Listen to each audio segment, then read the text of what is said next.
Sepasang ular naga di satu sarang. Karya Singgi Hadi Mintarja. Jilid 33. Sementara itu orang-orang yang menyaksikan perkelahian itu dari kejauhan menjadi berdebar-debar. Pisau belati di tangan anak muda yang seakan-akan telah menjadi mabuk itu akan dapat menjadi sangat berbahaya. Apalagi di antara orang-orang yang berkerumun di kejauhan itu sama sekali tidak mengerti dan tidak dapat menilai apa yang lelah terjadi. Mereka tidak mengerti bahwa selama itu Mahisa Bungalan sengaja tidak berbuat apa-apa, selain mengelak. Mereka menyangka bahwa Mahisa Bungalan memang tidak mempunyai kesempatan untuk membalas serangan yang datang beruntun dan terus-menerus. Tetapi, bagi mereka yang mengerti apa yang sebenarnya telah terjadi, di antaranya para prajurit Singasari dan beberapa orang kawan anak muda yang kesurupan itu sendiri justru menjadi berdebar-debar, bahwa Mahisa Bungalan akan mempergunakan senjata pula. Namun Mahisa Bungalan sama sekali tidak menarik senjatanya. Ia masih tetap berdiri dengan tenang menunggu serangan lawannya yang bakal datang. Sejenak kemudian, anak muda yang sudah bersenjata pisau belati itu melangkah satu-satu mendekati Mahisa Bungalan yang telah bersiap. Seperti yang sudah diperhitungkan oleh Mahisa Bungalan, maka pada suatu saat anak muda murid Empu Purung itu pun lelah meloncat menerkam. Pisaunya diangkatnya tinggi-tinggi dan kemudian terayun langsung menusuk bahu Mahisa Bungalan. Namun seperti yang sudah dilakukannya, maka Mahisa Bungalan telah menghindarinya. Selangkah ia beringsut sambil memiringkan tubuhnya. Pisau belati yang terayun itu telah kehilangan sasaran. Namun anak muda yang marah itu tidak kehilangan akal. Ia telah merubah arahnya mendatar, sehingga ujungnya pun kemudian menyambar perut. Tetapi sekali lagi Mahisa Bungalan mengelak. Pisau itu meluncur pada jarak tidak lebih setapak di depan perut Mahisa Bungalan. Sementara pisau itu meluncur, maka Mahisa Bungalan pun segera menangkap pergelangan tangan anak muda itu. Sekali ia melingkar sambil merendahkan diri, menarik tangan itu di atas pundaknya dan sambil menghentakkan tangan itu Mahisa Bungalan mengangkat tubuh anak muda itu dengan pundaknya. Anak muda itu pun terlempar ke udara.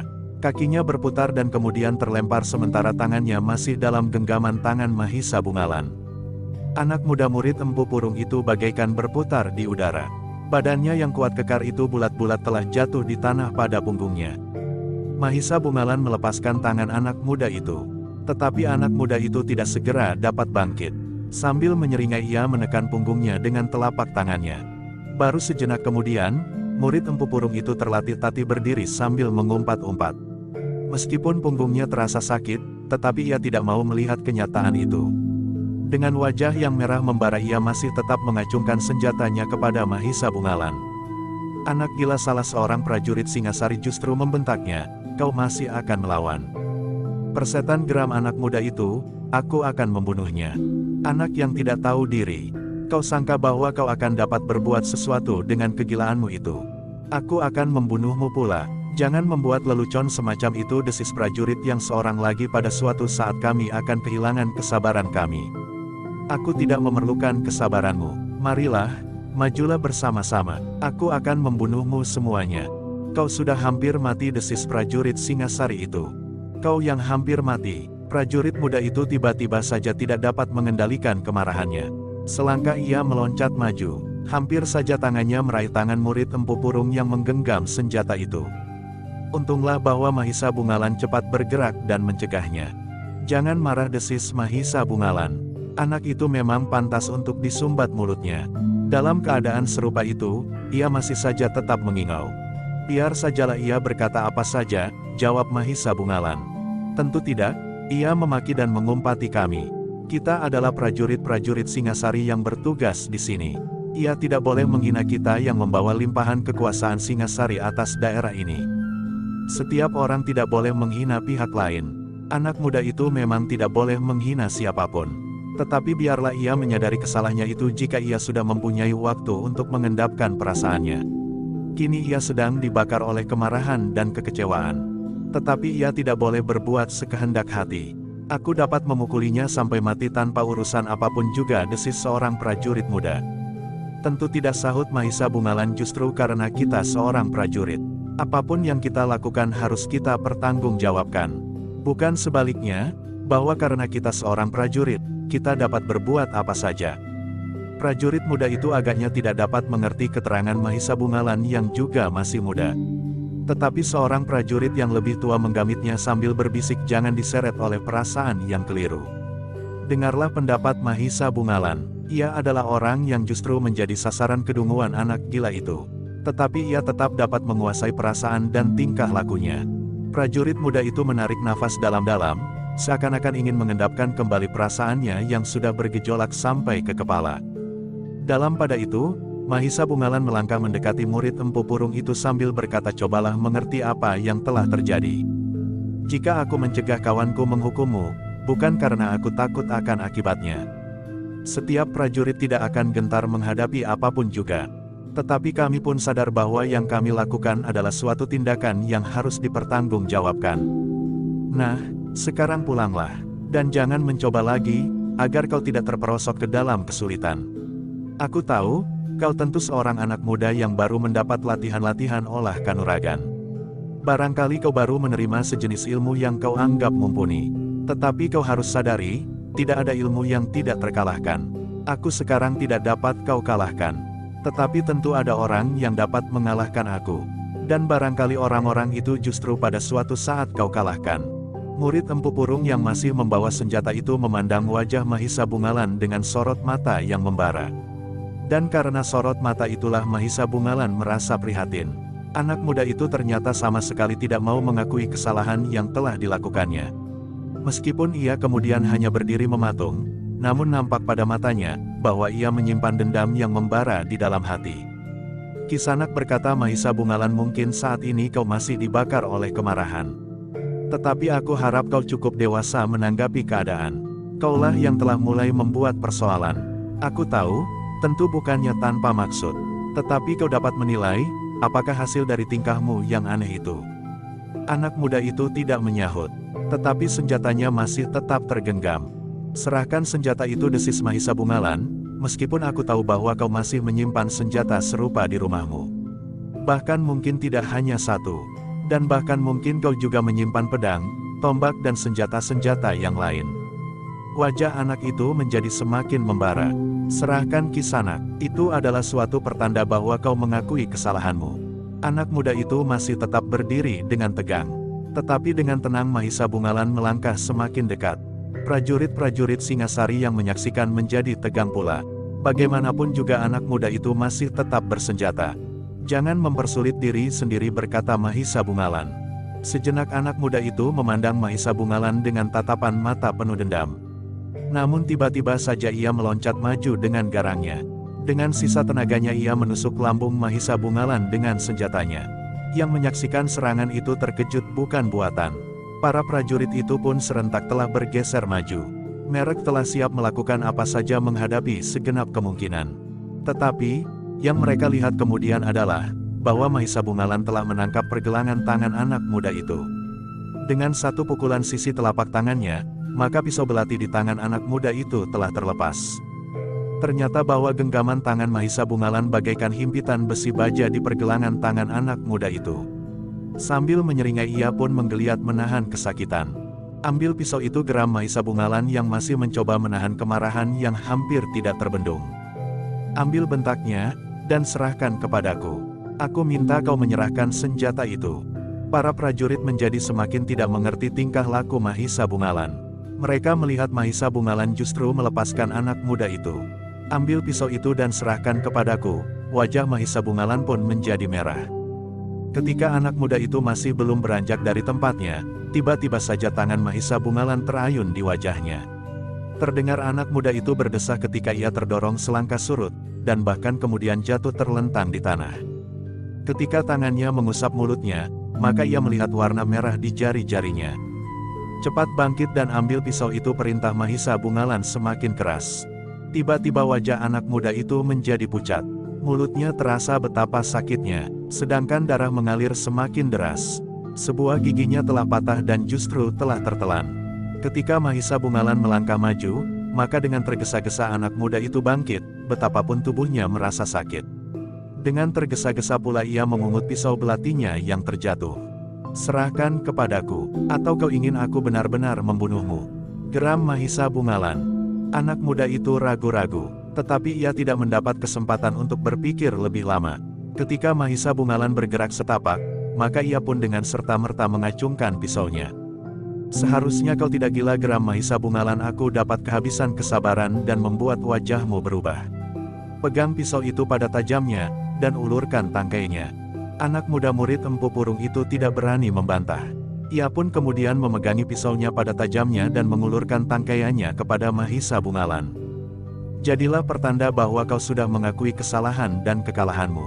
Jika kau mengulangi tingkah lakumu yang gila itu, maka aku atau prajurit Singasari yang lain akan mengambil sikap yang barangkali lebih tidak menyenangkan lagi bagimu, berkata Mahisa Bungalan. Untuk kali ini prajurit-prajurit Singasari masih dapat menahan diri. Murid Empu Purung itu tidak menjawab. Sekarang pergilah, geram Mahisa Bungalan. Anak muda itu melangkah surut. Dengan tegang ia masih tetap memandang Mahisa Bungalan yang kemudian membentaknya pergi cepat. Anak muda itu pun kemudian dengan tergesa-gesa meninggalkan Mahisa Bungalan. Sekali-kali ia masih berpaling dengan cemas. Rasa-rasanya Mahisa Bungalan itu menyusulnya dan menghantam punggungnya sampai patah. Tetapi Mahisa Bungalan tidak beranjak dari tempatnya. Dibiarkannya anak itu pergi meninggalkannya dan kemudian meninggalkan tempat itu. Beberapa orang kawannya memandanginya dari kejauhan. Ternyata prajurit Singasari itu tidak beramai-ramai memukulinya. Bahkan Mahisa Bungalan telah mencegahnya ketika ada seorang prajurit muda yang hampir kehilangan kesabarannya. Namun dalam pada itu, anak-anak muda, murid Empu Purung itu dapat melihat bahwa kawannya yang paling mereka banggakan itu sama sekali tidak berarti apa-apa bagi prajurit Singasari. Dengan mudah prajurit itu dapat mengalahkannya, bahwa dengan hampir tidak menitikkan keringat sama sekali, prajurit Singasari itu berhasil menguasainya mutlak. Tetapi kawan-kawan anak muda yang gagal memancing persoalan dengan prajurit-prajurit Singasari itu tidak segera mendapatkannya. Mereka melingkar dan menunggu di balik padukuhan kecil di seberang bulak sempit. Namun sementara itu, semuanya yang telah terjadi, ternyata tidak terlepas dari pengamatan petugas Sandi Singasari. Dari kejauhan seorang petugas Sandi telah melihat apa yang terjadi.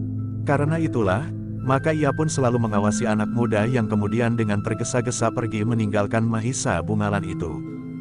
Dari kejauhan pula, petugas Sandi itu dapat melihat bahwa di balik padukuhan kecil, beberapa anak muda yang lain telah menemuinya. Meskipun petugas Sandi itu tidak mendengar, tetapi ia dapat memperhitungkan bahwa anak muda itu sedang menceritakan apa yang telah dialaminya. Ketika anak-anak muda itu melanjutkan perjalanan, maka petugas Sandi itu tidak melepaskannya. Ia mengikutinya terus dan melihat anak-anak muda itu ternyata menuju ke padepokan Empu Purung. Tidak banyak kesimpulan yang dapat diambil oleh petugas Sandi itu kecuali dengan demikian ia mengetahui bahwa anak-anak muda itu memang berasal dari padepokan Empu Purung yang tidak terlalu jauh letaknya dari barak para prajurit Singasari. Dalam pada itu, peristiwa itu pun telah didengar pula oleh Empu Purung. Sebenarnya ia tidak berkeberatan dengan cara yang diambil oleh muridnya. Tetapi kegagalan itu telah membuatnya menjadi prihatin. Jadi kau berhasil memancing perkelahian? Bertanya Empu Purung. Ya Empu, aku telah berkelahi atas namaku sendiri. Maksudku, aku ingin memancing kemarahan para prajurit itu sehingga mereka akan memukuli aku beramai-ramai.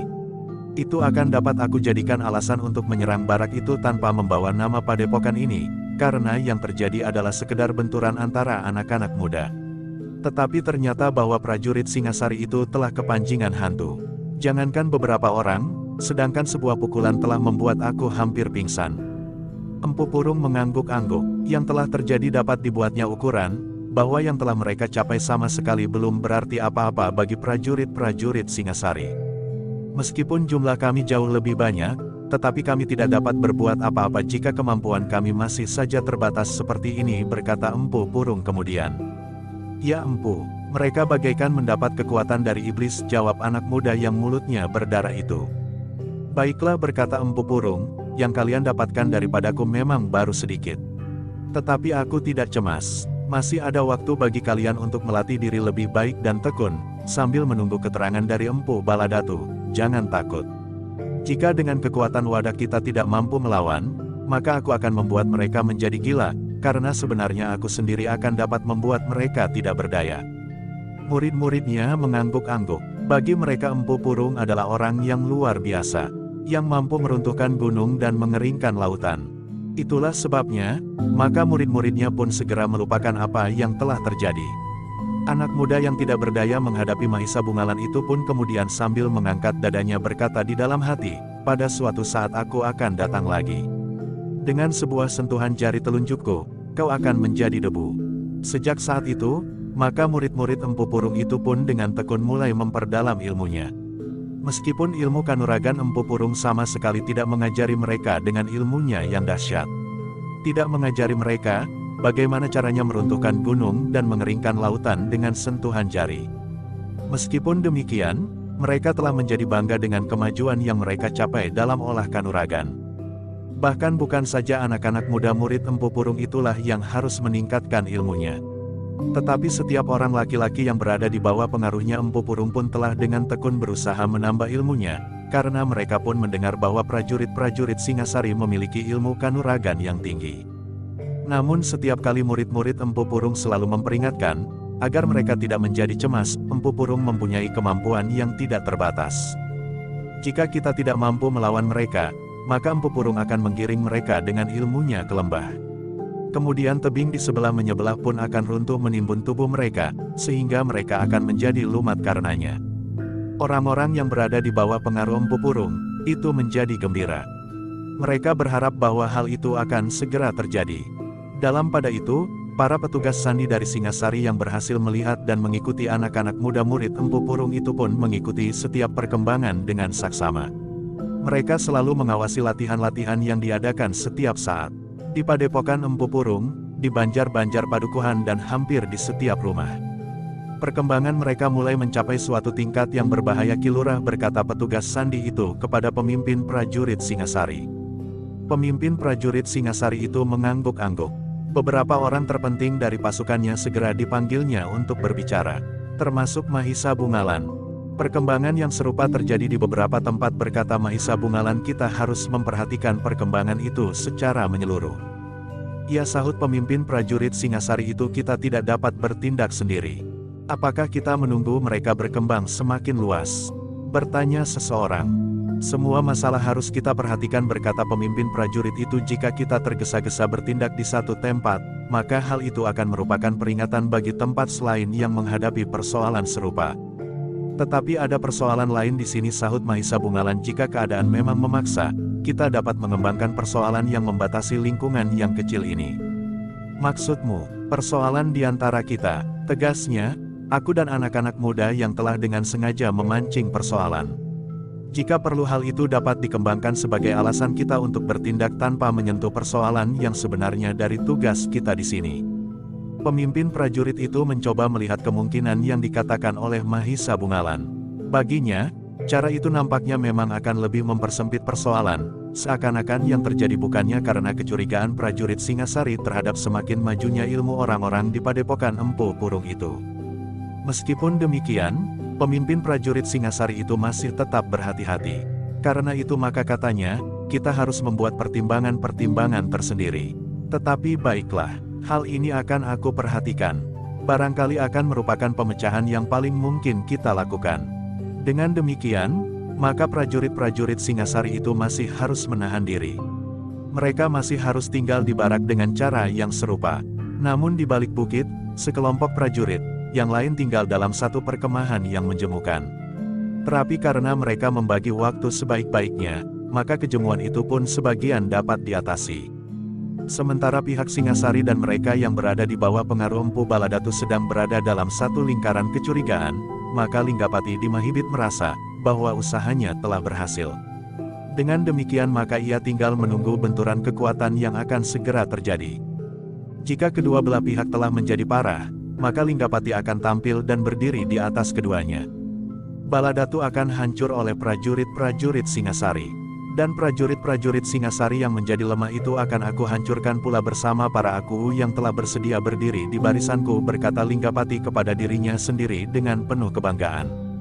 Namun dalam pada itu, Singasari tidak lengah menghadapi perkembangan keadaan. Meskipun nampaknya para prajurit dan petugas menurut penglihatan Linggapati hanyalah ditujukan kepada para pengikut Empu Baladatu, namun karena Mahibit pernah terlibat dalam hubungan yang erat dengan Empu Baladatu, khususnya saat mereka menyerang padepokan Empu Sanggadaru, maka kecurigaan Singasari terhadap Linggapati tidak segera pudar. Perlahan-lahan namun dengan penuh ketekunan, Akhirnya para petugas sandi berhasil menemukan jejak Linggapati di Mahibit. Karena bagaimanapun juga, Linggapati tidak dapat berdiam diri. Ia pun selalu berusaha dapat mengikuti perkembangan di padepokan-padepokan yang disangkanya telah jatuh ke dalam pengaruh Empu Baladatu. Sambil tersenyum Linggapati atau orang-orang kepercayaannya menyaksikan barak-barak yang dibuat oleh prajurit Singasari di beberapa tempat yang dianggapnya perlu. Benturan itu tidak akan dapat dihindari lagi, desis Linggapati. Namun di luar dugaan, maka kegiatan penyelidikannya itu setelah tertangkap oleh jaringan petugas sandi dari Singasari. Orang-orang Mahibit pun berkeliaran terutama di daerah timur para petugas sandi itu melaporkan. Dengan demikian, maka para perwira tertinggi di Singasari telah berusaha memecahkan keadaan secara keseluruhan. Mereka telah mengambil kesimpulan, bahwa laporan yang pernah mereka terima tentang kegiatan Empu Baladatu, justru datangnya dari Mahibit. Orang-orang di Mahibit ingin melihat pasukan Singasari berbenturan melawan orang-orang yang terpengaruh oleh Empu Baladatu. Karena itulah, maka Singasari pun kemudian dengan hati-hati berusaha untuk menguasai persoalannya dalam keseluruhan. Kita tidak boleh tergesa-gesa, berkata Mahisa Agni, yang meskipun sudah menjadi semakin tua, tetapi ia masih tetap seorang yang berpengaruh di kalangan keprajuritan di Singasari. Dan ternyata kemudian, bahwa perintah yang keluar dari para perwira prajurit pun berbunyi senada dengan pendapat Mahisa Agni, meskipun beberapa orang perwira muda kadang-kadang merasa terlalu lamban. Kita menunggu setelah mereka menjadi kuat dan menyerang kita lebih dahulu, berkata seorang perwira muda. Siapakah yang menjadi kuat, Empu Baladatu atau Linggapati? Kedua-duanya. Tetapi bagaimana akibatnya jika kita dengan tergesa-gesa bertindak atas salah satu pihak? Kekuatan kita akan berkurang, sementara kekuatan Linggapati masih tetap utuh. Itu akan lebih baik, kita bertempur melawan kekuatan terbagi. Kita hancurkan dahulu Empu Baladatu, baru kemudian Linggapati. Tetapi jika harus menghadapi mereka bersama-sama, apalagi setelah mereka menjadi kuat, maka tugas kita akan terasa berat sekali. Tetapi itu lebih baik kita lakukan dengan beradu dada. Setelah semuanya jelas, kita akan menghadapinya. Tetapi dalam keadaan seperti sekarang ini, kekuatan Linggapati masih tersembunyi. Jika kekuatan yang tidak kita ketahui itu ternyata cukup besar dan menghantam kita dari punggung, maka kita akan mengalami kesulitan pula. Perwira muda itu mencoba untuk mengerti. Tetapi darah kemudaannya banyak berpengaruh atas segala pertimbangannya. Meskipun demikian, ia tidak menjawab lagi. Ia tahu bahwa hal itu tidak akan dapat diperdebatkan. Jika para pemimpin tertinggi Singasari memerintahkan untuk bertahan pada keadaan seperti yang sedang berjalan, maka itu adalah keputusan yang tidak dapat dirubah-rubahnya menurut selera masing-masing. Karena itulah, maka para prajurit Singasari terpaksa tetap berada di tempatnya, meskipun kadang-kadang terasa sangat menjemukan. Namun sementara itu, para petugas sandi sajalah yang bekerja dengan tidak mengenal waktu. Namun dalam pada itu, di luar dugaan Linggapati, sebenarnya lah prajurit-prajurit Singasari telah membuat beberapa pengusatan prajurit untuk menghadapinya. Beberapa orang Aku yang mencurigakan tidak luput dari pengamatan Singasari. Karena Singasari telah menangkap jaringan hubungan para Aku itu dengan Linggapati. Tugas kita memang berat, berkata para perwira. Di satu pihak kita harus mengamati setiap padepokan yang diduga mempunyai sangkut paut dengan Empu Baladatu.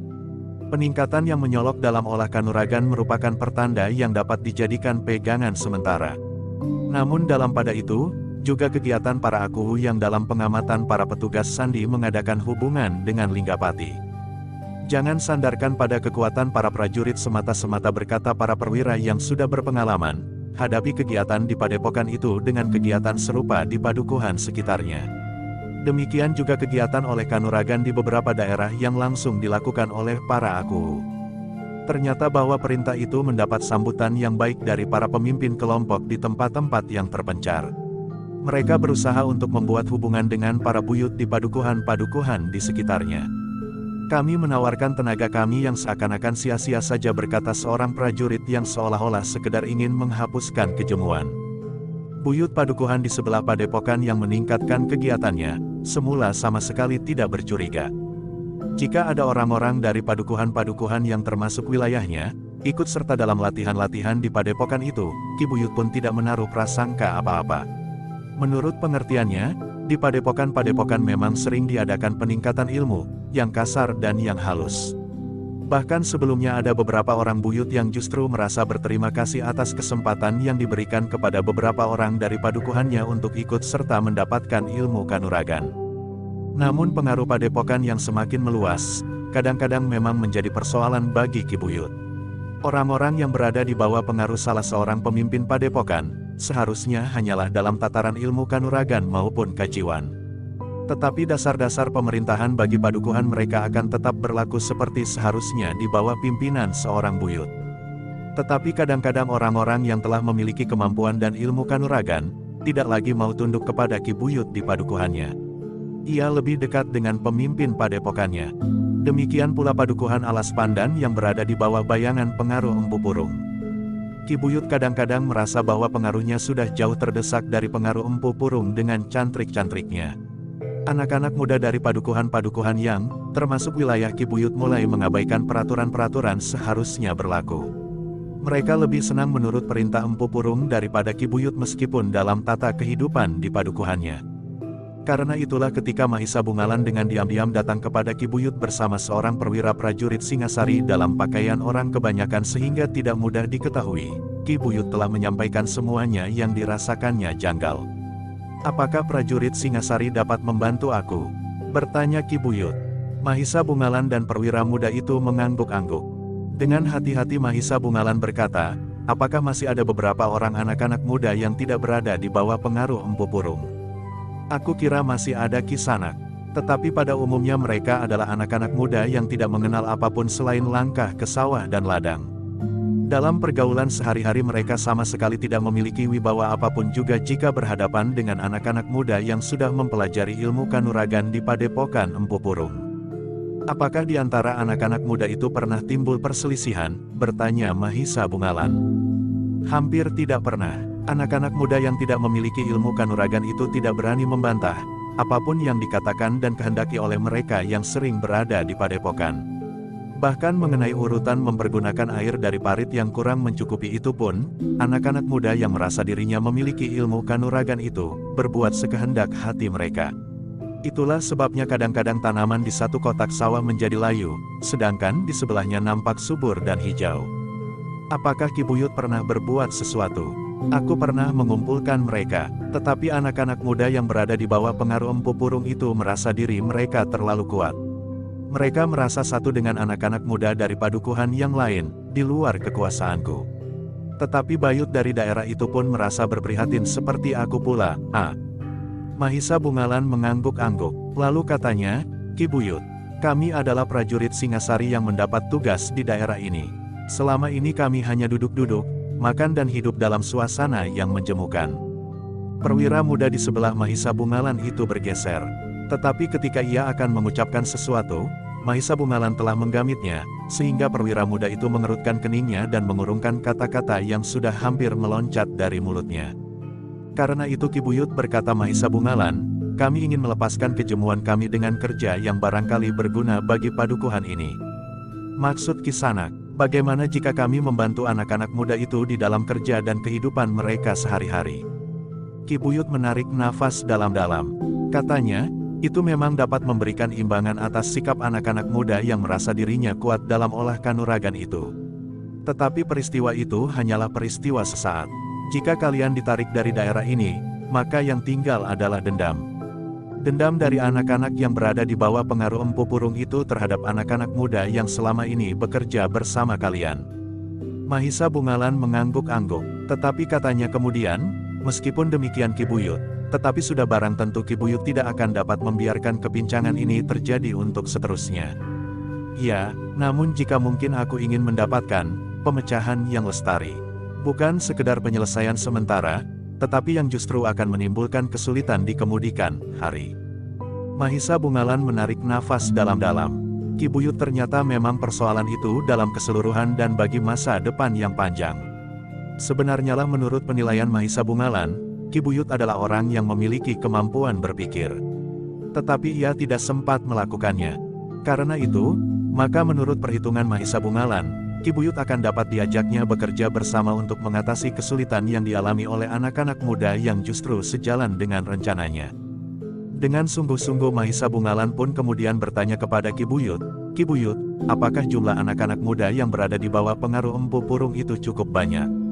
Ya Kisanak, mungkin lebih banyak dari mereka yang tidak berada di bawah pengaruhnya. Pada umumnya anak-anak muda senang dengan kebanggaan jasmaniah. Di padepokan Empu Purung mereka mendapat latihan-latihan olah kanuragan. Apakah Ki Buyut mengetahui, apakah maksud Empu Purung memberikan latihan-latihan itu? Ki Buyut menggelengkan kepalanya, katanya, menurut pendengaranku mereka tidak mendapat tugas apa-apa dari Empu Purung. Mahisa Bungalan menarik nafas dalam-dalam. Ia sadar, bahwa tentu hanya orang-orang terpenting sajalah yang mengetahui maksud sebenarnya dari Empu Purung. Seperti yang pernah didengar oleh petugas Sandi Singasari, bahwa sikap Empu Purung dan beberapa padepokan yang tersebar lainnya, berada di bawah pengaruh Empu Baladatu. Namun dengan demikian Mahisa Bungalan telah mendapat sedikit gambaran tentang kehidupan anak-anak muda di padukuhan-padukuhan yang berada di sekitar padepokan Empu Purung, sehingga dengan beberapa orang pemimpin prajurit Singasari ia akan dapat menentukan sikap yang sebaik-baiknya. Ketika Mahisa Bungalan dan perwira muda itu meninggalkan rumah Ki Buyut, barulah perwira itu bertanya, kenapa tidak diberitahukan sama sekali maksud kedatangan kita ke tempat ini dan barangkali kita dapat memberikan sekedar petunjuk dalam olah kanuragan kepada anak-anak muda itu. Kita belum tahu pasti sikap Ki Buyut yang sebenarnya, berkata Mahisa Bungalan. Namun setelah di saat lain Mahisa Bungalan bertemu dan berbicara lagi dengan Ki Buyut, maka yakinlah ia bahwa Ki Buyut sendiri sama sekali tidak berdiri di pihak Empu Purung meskipun ia tidak berani menentang sikapnya. Ia adalah manusia yang luar biasa. Ia dapat mengeringkan lautan dan menggugurkan gunung dengan jari telunjuknya, berkata Ki Buyut, dan ia dapat membuat seseorang menjadi gila dan lumpuh tanpa menyentuhnya. Mahisa Bungalan mengangguk-angguk. Bagi orang di padukuhan-padukuhan kecil yang terpisah, kelebihan yang mereka lihat pada Empu Purung telah cukup untuk membangkitkan dongeng-dongeng yang dapat mencengkam mereka ke dalam pengaruhnya. Baiklah Ki Buyut, berkata Mahisa Bungalan, aku akan berusaha untuk berbuat sesuatu yang akan dapat berarti bagi padukuhan ini. Apa yang akan Kisanak lakukan? Mahisa Bungalan masih ragu-ragu. Tetapi kemudian ia pun berkata, aku akan memberikan dasar olah kanuragan pula kepada anak-anak muda yang tidak bersedia menempatkan dirinya di bawah pengaruh Empu Purung. Oh, tiba-tiba saja Ki Buyut menggeleng, jadi dengan demikian Kisanak akan mengadu anak-anak muda kami agar saling berkelahi di antara mereka. Jika mereka masing-masing memiliki ilmu kanuragan, maka kedua belah pihak akan mempunyai kekuatan untuk saling mempertahankan diri dan sikap.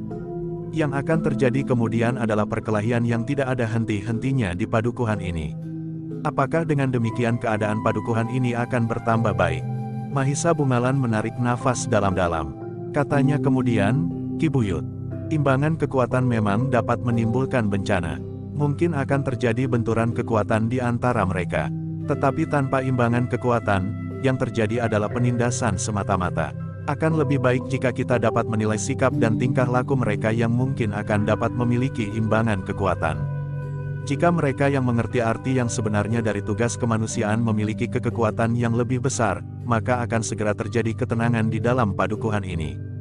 Tetapi jika sebaliknya, maka dendam akan bertambah, dan kesulitan pun akan menjadi-jadi. Selama kami berada di sini, kami akan selalu mengawasi perkembangan keadaan. Kami akan berusaha sehingga kekuatan itu sedikitnya akan berimbang.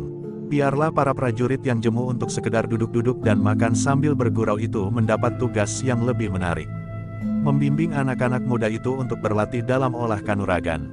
Tentu para prajurit tidak akan kalah dari para cantrik di padepokan Empu Purung. Tetapi ada 1-2 orang anak muda yang langsung berada di bawah asuhan Empu Purung sendiri. Mereka tentu memiliki ilmu yang tidak terkalahkan. Bahkan mungkin berada di atas kemampuan prajurit-prajurit Singasari sendiri, berkata Ki Buyut.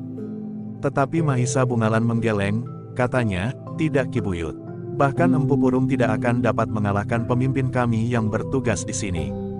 Jika Empu Purung merasa mampu mengalahkan, ia tentu sudah berbuat sesuatu. Karena pemimpin kami pun dapat mengeringkan lautan dan menggugurkan gunung, bukan saja dengan jarinya, tetapi hanya dengan tatapan matanya.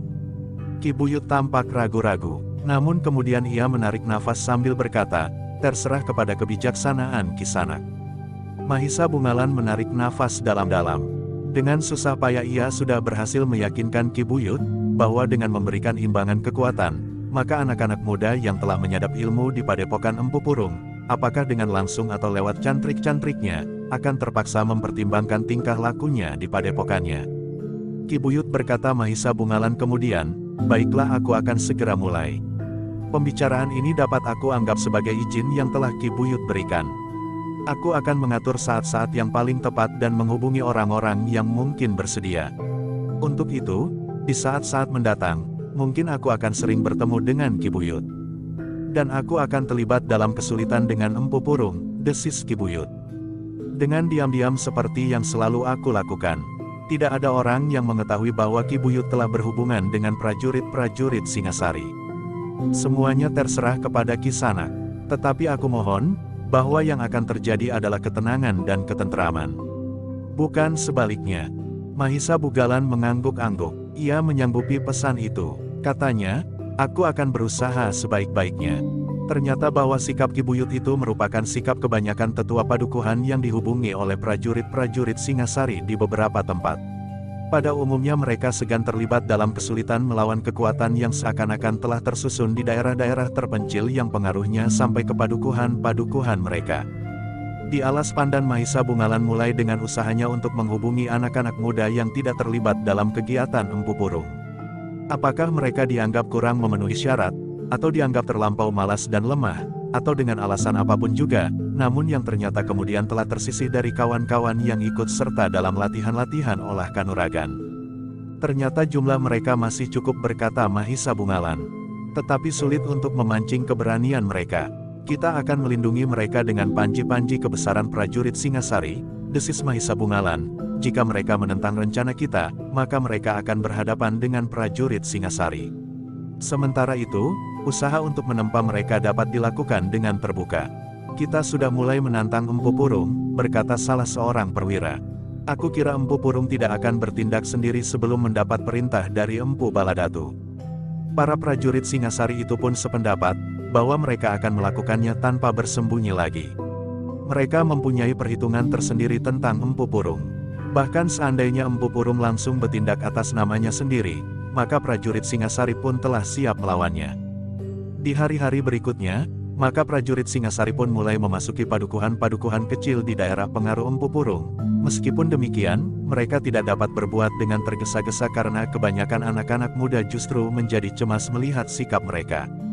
Dengan cara yang paling lunak, maka prajurit-prajurit Singasari itu pun mulai memperkenalkan diri kepada anak-anak muda yang menurut petunjuk Ki Buyut tidak termasuk anak-anak muda yang melibatkan diri dalam menyadapan ilmu di padepokan Empu Purung. Meskipun Ki Buyut sendiri masih belum bersedia melawannya dan terbuka, sehingga dengan demikian, maka hubungan dengan Ki Buyut masih tetap dilakukan dengan diam-diam. 1-2 orang di antara mereka berhasil dihubungi. Mahisa Bungalan yang masuk ke padukuhan kecil itu, dapat bertemu dengan seorang anak muda yang bertubuh kurus dan lemah. Namun menurut penglihatan Mahisa Bungalan, tatapan mata anak itu membayangkan betapa kuat hatinya dan betapa teguh keyakinannya. "Siapa namamu?" bertanya Mahisa Bungalan. "Padon," jawab anak muda itu. "Kau tidak ikut dalam latihan-latihan di padepokan Empu Purung itu, Padon?" bertanya Mahisa Bungalan.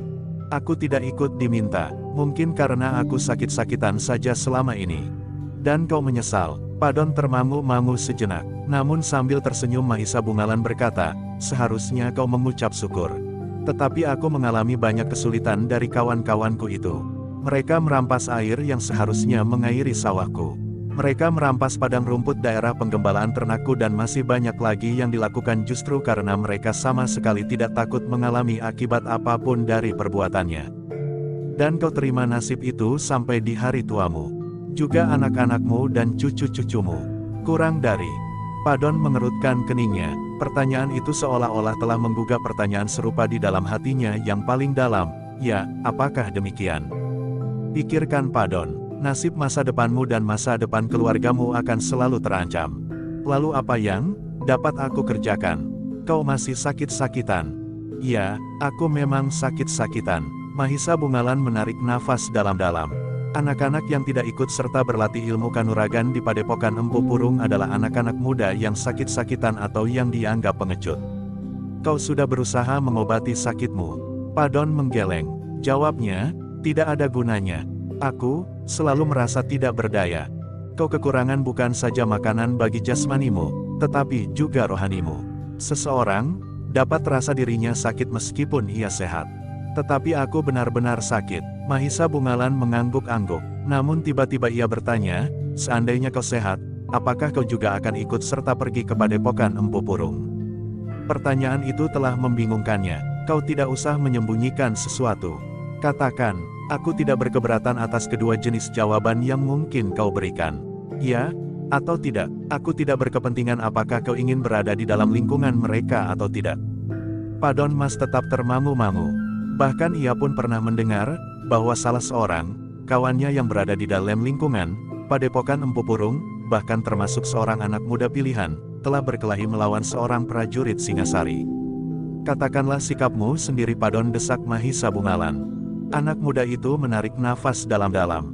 Lalu katanya dengan jujur, memang semula ada keinginanku untuk ikut serta bersama kawan-kawanku pergi ke padepokan itu di hari-hari tertentu. 2 atau 3 kali setiap pekan untuk mendapatkan latihan-latihan olah kanuragan. Namun tenagaku ternyata tidak memungkinkan. Ketika seorang cantrik padepokan itu memilih anak-anak yang dianggapnya cukup kuat, aku telah disisihkannya. Ia berhenti sejenak.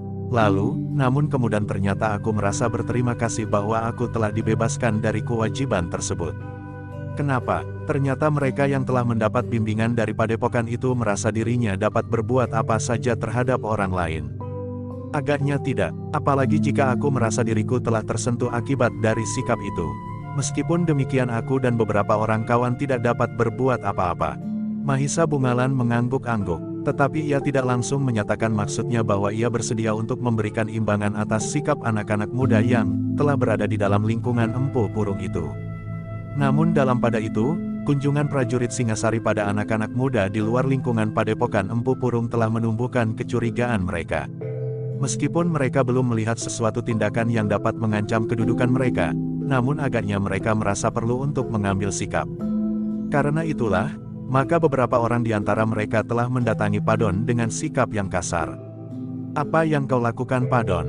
Apakah kau sedang merajuk?" bertanya salah seorang dari mereka. "Aku tidak tahu maksudmu," sahut Padon. "Kau telah melaporkan kepada prajurit-prajurit Singasari itu bahwa kami sering mengganggumu." "Begitu. Aku tidak mengatakan apapun kepada mereka. Mereka datang untuk memperkenalkan diri, dan aku menerima kedatangannya. Apakah itu salah? Jika sekedar seperti yang kau katakan, kau tidak salah. Mungkin prajurit-prajurit itu sedang membujuk agar kau memberikan buah jambu kelutuk di pategalanmu kepada mereka. Atau 1-2 orang prajurit itu jatuh cinta kepada adikmu, tetapi jika kemudian ternyata bahwa prajurit-prajurit itu mengambil sikap lain, aku pun akan menentukan apa yang akan kami lakukan terhadapmu." Padon tidak menjawab, tetapi ia mulai ragu-ragu. Ia tidak akan dapat menentang sikap anak-anak muda itu. Namun selagi Padon dicengkam oleh kebimbangan, tiba-tiba saja Mahisa Bungalan telah datang pula ke rumahnya. Wajah Padon menjadi merah. Kedatangan Mahisa Bungalan justru pada saat anak-anak muda itu berada di rumahnya, akan dapat menimbulkan persoalan yang gawat bagi dirinya. Ternyata seperti yang diduganya, justru Mahisa Bungalanlah yang telah memulainya. "Nah anak-anak Empu Purung, apakah kalian telah mencurigai Padon dan mengancamnya?"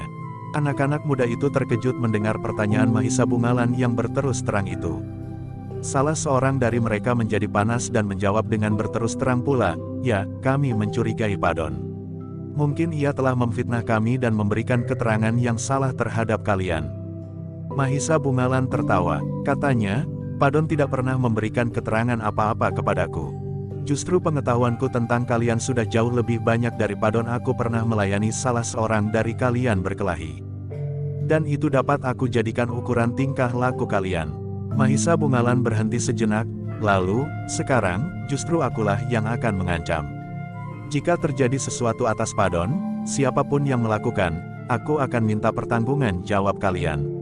Aku adalah prajurit Singasari yang mempunyai limpahan kekuasaan. Aku dapat bertindak dengan kekuatan yang ada. Jika perlu, aku dapat memanggil pasukan segelar sepapan." Anak-anak muda yang berada dalam pengaruh Empu Purung itu termangu-mangu, namun mereka tidak dapat berbuat apa-apa menghadapi Mahisa Bungalan. Karena itulah, maka mereka pun kemudian meninggalkan rumah Padon dengan hati yang bergetar menahan kemarahan. Empu Purung terlalu lama menunggu, geram salah seorang dari mereka. "Kita harus melaporkannya kepada Empu Purung," sahut yang lain lagi. Demikianlah anak-anak muda itu telah bersepakat untuk menyampaikan sikap Mahisa Bungalan kepada para cantrik dan jika perlu akan mereka sampaikan kepada Empu Purung sendiri. Dalam pada itu, selagi anak-anak muda yang tidak termasuk anak buah Empu Purung itu semakin erat berkenalan dengan Mahisa Bungalan, maka Empu Purung menjadi semakin gelisah menghadapi perkembangan keadaan. Sementara itu, anak buahnya sudah hampir tidak dapat dikendalikan lagi. Dalam kegelisahan itu, Empu Purung mencoba untuk mencari hubungan dengan Empu Baladatu. Apakah persiapannya di padepokan-padepokan terpencil sudah cukup kuat sehingga saatnya sudah dekat untuk berbuat sesuatu, mengguncang kekuasaan Ranggawuni dan Mihasa Cempaka. Sementara Empu Purung menunggu, maka di Mahibit Linggapati tidak tinggal diam menghadapi perkembangan keadaan. Ia sudah melihat dua kekuatan yang seakan-akan sudah saling berhadapan.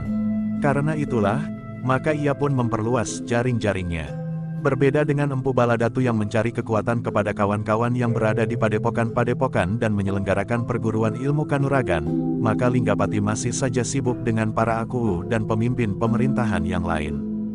Ia merasa kuat dengan dukungan para kesatria dan para pemimpin di daerah para akuu. Dengan demikian, maka pengawal dan prajurit dari daerah seorang akuu yang berada di bawah pengaruhnya, akan merupakan kekuatan yang tidak kalah besarnya dari kekuatan para cantrik di padepokan-padepokan. Untuk mengikat para akuu menghormati wibawanya, Linggapati telah bekerja bersama dengan beberapa orang senapati yang tersingkir pada masa kekuasaan Toh Jaya runtuh. Para senapati yang sekedar dicengkam oleh perasaan dendam dan kebencian karena mereka telah kehilangan kedudukan dan jabatan mereka. Dengan licik Linggapati berhasil memikat hati para akuu di sekitar kota raja, sehingga seakan-akan kota raja Singasari telah terkepung meskipun masih belum nampak sama sekali, karena para akuu dan kekuatannya masih berusaha untuk menahan diri seperti juga para pemimpin padepokan. Namun di luar sadarnya, semua tingkah laku para akuu itu mendapat pengamatan yang saksama dari para petugas sandi dari Singasari. Meskipun demikian Singasari masih tetap menganggap bahwa saatnya masih harus ditunggu untuk bertindak. Tetapi dalam pada itu, para akuu mulai tertarik melihat kegiatan padepokan-padepokan yang harus mereka awasi. Padepokan-padepokan itu seakan-akan telah menghisap setiap laki-laki, bukan saja anak-anak muda untuk memberikan latihan-latihan kanuragan. Sementara prajurit-prajurit Singasari telah siap pula di berbagai tempat untuk mengawasi mereka. Bagaimanapun juga, perkembangan kekuatan mereka mencemaskan para akuu mulai membicarakannya dengan para pemimpin pemerintahan yang lain. Serahkan mereka kepada prajurit Singasari. Biarlah kekuatan mereka dibenturkan kepada kekuatan Singasari. Kita akan menemukan reruntuhan di atas tebaran mayat di segala penjuru. Dan kita akan bangkit dan berdiri di atas bangkai-bangkai itu. Para akuu yang mulai ragu-ragu mencoba menghibur diri, bahwa mereka masih mempunyai cukup kekuatan. Bahwa prajurit mereka masih tetap patuh dan siap berbuat apa saja. Demikianlah, maka kekuatan yang ada di Singasari itu pun telah saling mengintai. Masing-masing dalam jalurnya yang menjelujur sampai ke daerah-daerah terpencil. Laporan tentang hal itu agaknya telah menarik perhatian Ranggawuni dan Mahisa Cempaka, sehingga ia memerlukan mengadakan pembicaraan khusus dengan Mahisa Agni. Paman, berkata Ranggawuni, perkembangan keadaan itu telah mencemaskan sekali. Bukan karena aku tidak percaya akan kemampuan prajurit Singasari, tetapi dengan mengutamakan kekuatan senjata, maka penyelesaian yang demikian akan menghisap korban yang tidak terhitung jumlahnya. Mahisa Agni mengangguk-angguk. Jawabnya, sebenarnya lah demikian tuanku. Sebenarnya lah mencemaskan. Jadi menurut Paman, apakah yang sebaiknya aku lakukan untuk mengatasi persoalan ini? Aku tahu bahwa Singasari telah siap dengan prajurit-prajuritnya di daerah-daerah terpencil yang akan sanggup menghadapi Empu Baladatu maupun Linggapati yang berhasil mempengaruhi beberapa orang, pemimpin pemerintahan di daerah para akuu. Tetapi apakah hal itu merupakan penyelesaian yang paling bijaksana? Bahkan seandainya kita dapat menumpas mereka sampai orang terakhir. Mahisa Agni menarik nafas dalam-dalam. Paman, tiba-tiba Ranggawuni berdesis, aku ingin melihat sendiri. Apakah yang telah tumbuh di beberapa tempat itu benar-benar merupakan bahaya bagi Singasari? Mahisa Agni mengangguk-angguk. Ia tidak berkeberatan atas rencana kedua anak muda yang sedang memimpin pemerintahan Singasari. Namun dengan demikian, maka perjalanan keduanya akan memerlukan perlindungan khusus. Seperti yang diduga oleh Mahisa Agni, maka keduanya tidak ingin mengadakan perjalanan resmi sebagai seorang maharaja dengan pengawal pasukan segelar sepapan. Tetapi keduanya lebih senang menempuh perjalanan yang tidak diketahui oleh siapapun juga kecuali orang-orang terpenting dan terpercaya. Setelah dipertimbangkan dan diperhitungkan dengan masak, maka mulailah kedua orang itu dengan perjalanannya. Tetapi mereka tidak hanya berdua. Mahisa Agni dan Witantra pergi bersama mereka, sementara Mahendra telah pula dipanggil untuk merambas jalan. "Kau bukan seorang prajurit," berkata Mahisa Agni, "dan kau adalah seorang pedagang yang pernah menjelajahi tempat-tempat yang jauh. Karena itu, kau diharap untuk mendahului setiap perjalanan kami." Mahendra tersenyum. Jawabnya, "Bagaimana cara yang harus aku lakukan dalam tugas ini? Kita akan menentukan tujuan pertama, kau sudah harus datang ke tempat itu. Baru kemudian kami menyusul. Di tempat itu, kita akan merundingkan kemana kau harus pergi lagi mendahului perjalanan kami. Dengan demikian maka kita akan menempuh perjalanan yang mungkin panjang." "Baiklah, jika tugas itu memang dibebankan kepadaku." Tetapi Mahendra tidak ingin pergi seorang diri. Agar ia tidak kesepian di perjalanan, maka kedua anaknya yang muda telah dipanggilnya untuk menyertai perjalanannya. "Yang pertama adalah tempat kedudukan Mahisa Bungalan," berkata Mahendra, "aku sudah lama tidak bertemu dengan anakku itu." "Baiklah," jawab Mahisa Agni, "kami tidak berkeberatan. Kami dapat mulai dengan tempat yang manapun juga. Tetapi tidak Mahibit dan Padepokan Empu Baladatus sendiri. Demikianlah, maka sasaran yang pertama kali akan dilihat oleh Ranggawuni dan Mahesa Cempaka adalah daerah yang berada di bawah pengaruh Empu Purung di daerah Alas Pandan." Kedatangan Mahendra bersama kedua anaknya di daerah kecil itu tidak menarik perhatian, karena mereka datang sebagai pedagang. Dengan kebiasaannya, Mahendra berhasil meyakinkan orang-orang di daerah terpencil itu, bahwa ia memang seorang pedagang keliling. Bahkan Mahendra pun benar-benar telah memanfaatkan perjalanannya dalam kemungkinan memperluas daerah perdagangannya pula. "Kami adalah orang-orang yang mengkhususkan diri dalam perdagangan pusaka, wesi aji dan batu-batu bertuah," berkata Mahendra kepada orang-orang yang dijumpainya di padukuhan yang berada di bawah pengaruh Padepokan Empu Purung itu. Memang tidak banyak orang yang menaruh perhatian terhadap barang-barang yang diperdagangkan oleh Mahendra. Apalagi di daerah yang tidak begitu besar seperti daerah Alas Pandan. Namun demikian ada juga 1-2 orang yang tertarik kepadanya. Atas izin Ki Buyut, Mahendra telah bermalam di Banjar Padukuhan. Kepada 1-2 orang yang datang menjumpainya, Mahendra telah menunjukkan beberapa jenis keris dan patrem, tuwek dan luhuk. Tetapi selain jenis-jenis pusaka, juga beberapa jenis batu bertuah. Akik berbagai jenis dan warna. Bukan saja batu-batu akik yang mempunyai tuah tertentu, tetapi juga batu-batu yang menarik warna dan bentuknya. Bahkan agaknya Ki Buyut pun telah tertarik pula setelah ia mendengar dari orang-orang yang telah melihat kumpulan barang yang dibawa oleh Mahendra itu. "Kami bersedia membeli dan menjual," berkata Mahendra, "karena itu, jika Ki Buyut memerlukan, silahkan. Tetapi jika ada barang-barang Ki Buyut dan penghuni padukuhan ini yang tidak memerlukan lagi, kami sanggup membelinya." Ki Buyut mengangguk-angguk. Katanya, "Kami senang sekali melihat barang-barang ini. Tentu saja kami ingin memiliki barang 1-2, tetapi kami adalah orang-orang miskin." Mahendra tertawa, "Barang-barang kami bukannya barang-barang yang mahal." "Sayang sekali," desis Ki Buyut. "Tidak apa Ki Buyut, kami sudah berterima kasih bahwa kami boleh tinggal di Banjar ini barang 1-2 hari. Kami memang sedang menunggu kawan-kawan pedagang yang berkeliling seperti kami bertiga. Jika Ki Buyut tidak berkeberatan, apabila mereka tidak ingkar janji, biarlah mereka tinggal di sini bersama kami barang 1-2 malam." Ki Buyut menggeleng. Katanya, "Tentu tidak Kisanak. Asal mereka datang dengan maksud baik, kami tentu tidak akan berkeberatan." Mahendra tersenyum. Jawabnya, "Tentu kami tidak akan berani berbuat jahat di sini. Bukankah di sini banyak anak-anak muda yang memiliki kemampuan yang tinggi dalam olah kanuragan? Apalagi di sini juga banyak terdapat prajurit-prajurit Singasari." Ki Buyut menarik nafas dalam-dalam. Meskipun kepalanya terangguk-angguk, namun agaknya ada sesuatu yang memberati perasaannya. "Justru karena itu Kisanak," tiba-tiba saja Ki Buyut berdesis. "Kenapa Ki Buyut?" bertanya Mahendra. Ki Buyut termamu sejenak, namun kemudian katanya dengan nada yang dalam, "Kehadiran kekuatan-kekuatan di daerah ini telah membuat aku menjadi bersedih. Anak-anak muda itu telah mendapat tuntutan langsung dari Empu Purung sendiri.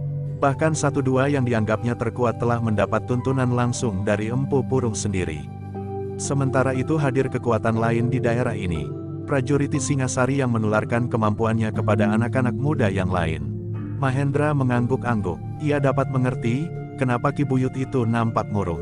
Dengan hadirnya dua kekuatan yang berlawanan itu, maka padukuhan itu terasa seolah-olah sedang dipanggang dalam api ketegangan. Ki Buyut bertanya Mahendra kemudian, apakah dengan hadirnya kekuatan-kekuatan itu telah pernah terjadi sesuatu yang tidak dikehendaki? Ki Buyut menarik nafas dalam-dalam. Katanya, yang kecil-kecil sudah sering terjadi. Bahkan mereka saling mengancam dan mendendam. Apakah dengan demikian hati orang tua ini tidak selalu cemas dan berdebar-debar?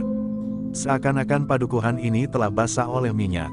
Setiap saat api yang kecil sekalipun akan dapat mengobarkan api yang dapat membakar kami semuanya menjadi abu.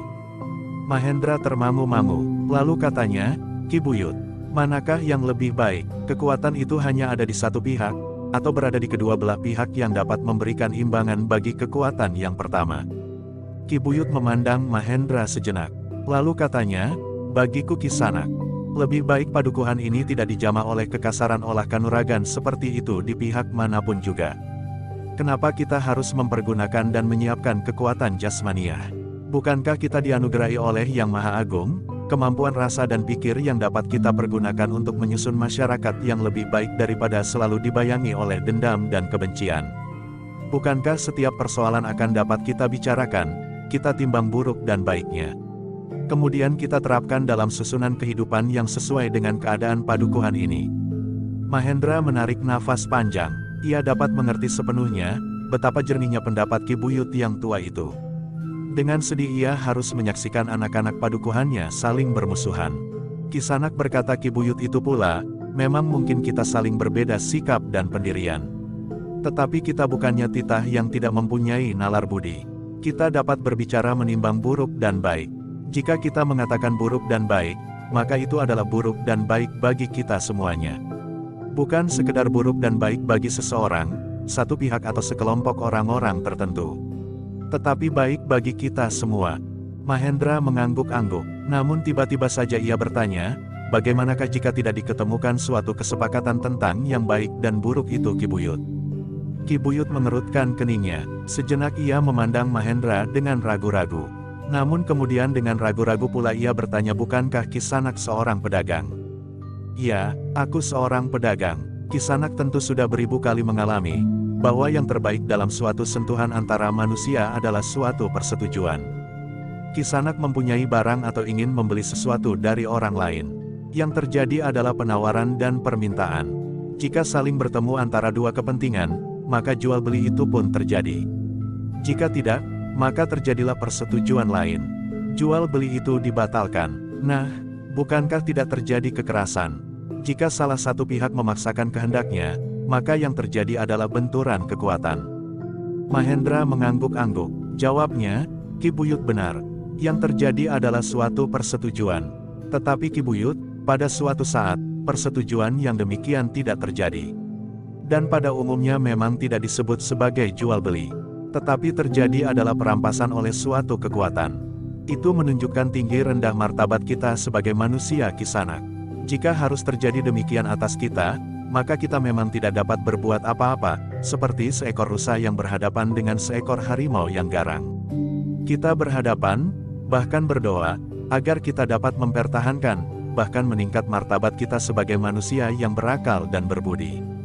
Mahendra menarik nafas dalam-dalam. Ia melihat sikap yang damai memancar dari sikap dan kata-kata Ki Buyut. Tetapi, pada suatu saat, betapa hatinya hancur oleh kenyataan, bahwa manusia yang diharapkannya itu tidak terdapat di dalam padukuhannya. Yang ada adalah benturan kekuatan dan kekerasan, sehingga di antara penghuni padukuhannya, seakan-akan tidak ada lagi kebijaksanaan. Tidak ada lagi keluruhan hati untuk saling memberi dan menerima. Tetapi Mahendra, tidak bertanya lebih banyak lagi. Ia sadar bahwa demikian hati Ki Buyut tentu akan menjadi semakin pahit melihat kenyataan yang dihadapinya. Namun di luar dugaan, maka tiba-tiba saja Ki Buyut itu pun berkata, Kisanak. Tetapi sikap yang telah menodai martabat manusia itu masih saja terjadi di sini. Di padukuhan ini, mudah-mudahan tidak terjadi pada saat Kisanak ada di sini. Mahendra menjadi berdebar-debar, tetapi ia menyembunyikan perasaan itu di balik senyumnya. Ki Buyut pun kemudian menyadari bahwa pembicaraan tentang hal itu tidak terlalu menarik. Karena itu maka ia pun kemudian, kembali pada niatnya. Melihat-lihat yang dibawa oleh Mahendra dan mendengar penjelasannya tentang berbagai macam barang, Wesi Aji dan batu-batu bertuah lainnya. Kisanak berkata Ki Buyut kemudian, barang-barangmu memang sangat menarik. Mudah-mudahan Kisanak mendapatkan rejeki cukup dengan cara yang Kisanak lakukan sekarang. Terima kasih Ki Buyut, dan terima kasih atas kesempatan yang Ki Buyut berikan kepadaku untuk tinggal di Banjar dan kawan-kawanku yang masih akan datang besok atau lusa. Tetapi Kisanak, yang dapat aku berikan adalah sekedar tempat. Selain tempat aku tidak dapat berikan. Cukup Ki Buyut, sudah terlalu cukup. Di sini banyak kesempatan bagi kami mendapatkan makan dan minum. Oh Ki Buyut cepat-cepat memotong, maksudku bukan tentang makan dan minum. Kami pun mempunyai kelebihan sekedar untuk menjamu Kisanak sekarang dan kawan-kawan Kisanak yang bakal datang. Ki Buyut berhenti sejenak, lalu, yang aku maksud adalah, bahwa kami tidak dapat melindungi Kisanak jika terjadi sesuatu karena kami di sini masih belum dapat jangankan mengembangkan, bahkan, sekedar mempertahankan martabat manusia yang ada. Mahendra menarik nafas, namun katanya, daerah ini cukup tenang, Ki Buyut. Aku harap, tidak akan terjadi sesuatu di sini. Ki Buyut menarik nafas dalam-dalam. Sesuatu nampak memberati wajahnya, namun ia pun kemudian minta diri sambil berkata, aku akan kembali Kisanak. Batu-batumu sangat menarik perhatian. Aku ingin memiliki barang 1 atau 2 butir. Silahkan Ki Buyut, aku akan sangat berterima kasih. Sepeninggal Ki Buyut, Mahisa Pukat dan Mahisa Murti berbisik di telinga ayahnya, seakan-akan masih ada orang yang ada di sekitarnya. Apakah itu berarti bahwa keadaan di padukuhan ini gawat? Mahendra menarik nafas. Jawabnya, mungkin. Dan Ki Buyut menjadi sangat bersedih atas peristiwa itu. Sikap damai Ki Buyut seharusnya dapat memancarkan ketenangan di padukuhannya. Namun pengaruh dari luar padukuhan, dalam hal ini hadirnya para cantrik padepokan Empu Purung telah menumbuhkan ketegangan. Juga prajurit-prajurit Singasari menurut penilaian Ki Buyut, desis Mahisa Pukat. Mahendra mengangguk-angguk. Katanya, aku dapat mengerti perasaan Ki Buyut. Tetapi sudah tentu bahwa kita tidak akan dapat membiarkan tindakan sewenang-wenang terjadi tanpa hambatan apapun juga. Agaknya Ki Buyut pun dengan hati yang berat telah memperingatkan kita, gumam Mahisa Murti. Mahendra mengangguk-angguk. Nampaknya Ki Buyut memang menjadi cemas, bahwa orang-orang yang tidak bertanggung jawab dan mengetahui bahwa Mahendra membawa berbagai macam pusaka dan batu yang berharga, akan melakukan tindakan yang tidak sewajarnya. Mudah-mudahan mereka tidak melakukannya, desis Mahendra, sebab dengan demikian tentu akan timbul benturan kekerasan. Kami tidak akan menyerahkan barang-barang kami sehingga kami harus mempertaruhkannya. Jika keributan itu didengar oleh prajurit-prajurit Singasari, maka akan terjadi perkelahian yang semakin luas sehingga Ki Buyut pun akan menjadi semakin sedih karenanya. Mahisa Pukat dan Mahisa Murti mengangguk-angguk. Dan Mahendra pun berkata selanjutnya, karenanya itu jangan berbuat sesuatu yang dapat menarik perhatian mereka. Yang sudah terlanjur diketahui oleh banyak orang, biarlah diketahui, mudah-mudahan tidak menimbulkan rangsang buruk bagi anak-anak muda yang berada di bawah pengaruh Empu Purung itu. Karena itulah, maka Mahisa Pukat dan Mahisa Murti telah berusaha mengekang diri sendiri. Betapa inginnya ia berkeliaran sampai ke tempat para prajurit Singasari, menjumpai kakaknya Mahisa Bungalan dengan segera, namun ayahnya lah yang mencegahnya. Apakah kita tidak akan menjumpai mereka? Bertanya Mahisa Pukat. Biarlah kakakmu datang kemari. Apakah ia mengetahui bahwa kita datang? Ayah tidak menyebut nama ayah yang sebenarnya kepada siapapun juga di sini. Tetapi kehadiran seorang pedagang Wesi Aji dan batu-batu bertuah tentu akan menarik perhatiannya, karena ayahnya juga seorang pedagang barang-barang tersebut. Mahisa Pukat dan Mahisa Murti mengangguk-angguk. Mereka mengerti maksud ayahnya, dan mereka pun memperhitungkan seperti perhitungan ayahnya itu pula. Ternyata bahwa dugaan Mahendra tidak salah. Mahisa Bungalan yang juga mendengar berita tentang kedatangan saudagar Wesi Aji dan batu-batu bertuah, menjadi sangat tertarik. Kau percaya bahwa pusaka-pusaka yang dijual oleh penjual pusaka itu benar-benar bertuah? Bertanya seorang kawannya ketika Mahisa Bungalan minta diri untuk menemui saudagar itu. Aku baru akan melihat, kau akan ditipunya. Pedagang-pedagang seperti orang itu sangat pandai membujuk dan kemudian memaksamu membayar barang-barang yang dibawanya dengan harga yang tinggi. Mahisa Bungalan menarik nafas. Ayahnya juga seorang pedagang Wesi Aji dan batu-batu bertuah. Tetapi ia harus membiarkannya kawannya itu berbicara terus, meskipun hatinya menjadi agak jengkel karenanya. Jika kau tidak percaya, pergilah.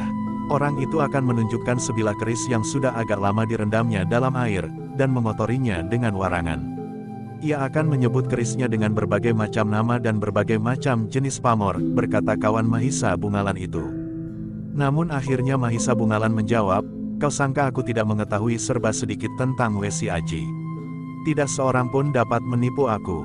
Jika benar-benar pedagang itu penipu, maka ia tidak akan lebih pandai daripadaku mengenali Wesi Aji dan batu-batu bertuah. Kawan Mahisa Bungalan mengerutkan keningnya. Namun kemudian katanya, jika kau akan pergi juga, pergilah. Tetapi hati-hatilah. Akhirnya Mahisa Bungalan pun pergi ke Banjar Padukuhan. Ia ingin melihat, siapakah orang yang menyebut dirinya pedagang batu bertuah dan Wesi Aji itu. Belum lagi ia naik ke Pendapa Banjar, ia sudah melihat dua orang anak muda yang siap berlari menyongsongnya. Tetapi ayahnya telah menggamitnya dan memberinya isyarat agar keduanya tetap duduk di tempatnya. Gumam Mahisa Bungalan hatinya, benar-benar ayah. Dengan hati yang berdebar-debar Mahisa Bungalan naik ke Pendapa. Kemudian ia pun duduk di atas tikar di hadapan Mahendra sambil tersenyum. Katanya, agaknya benar-benar ayah yang datang kemari bersama Mahisa Murti dan Mahisa Pukat. Ia desis Mahendra, aku mendapat tugas khusus dari Tuanku Ranggawuni dan Tuanku Mahisa Cempaka. Tugas penting, aku harus merambas jalan, keduanya akan datang dalam 1 hari ini. Dengan tanda kebesaran kerajaan Singasari. Mahendra menggeleng, tidak, ia datang dalam penyamaran. Mahisa Bungalan menarik nafas dalam-dalam. Kemudian sambil bergumam ia memandang ke halaman, berbahaya. Dengan siapa keduanya akan datang? Pamanmu Mahisa Agni dan Witantra. Mahisa Bungalan mengangguk-angguk, katanya, apakah prajurit Singasari di daerah ini harus dipersiapkan menghadapi segala kemungkinan yang dapat terjadi? Tidak, itu tidak perlu, mudah-mudahan tidak terjadi sesuatu. Mahisa Bungalan termenung sejenak, namun kemudian ia pun bergumam, mudah-mudahan. Tetapi daerah ini sekarang menjadi daerah yang cukup gawat. Mahendra mengangguk-angguk, katanya, aku mengerti, tetapi tidak selalu terjadi sesuatu. Mudah-mudahan kali ini tidak terjadi. Mahisa Bungalan mengangguk-angguk, katanya, mudahan. Tetapi jika terjadi sesuatu, prajurit-prajurit ini dapat disiapkan dalam waktu yang singkat.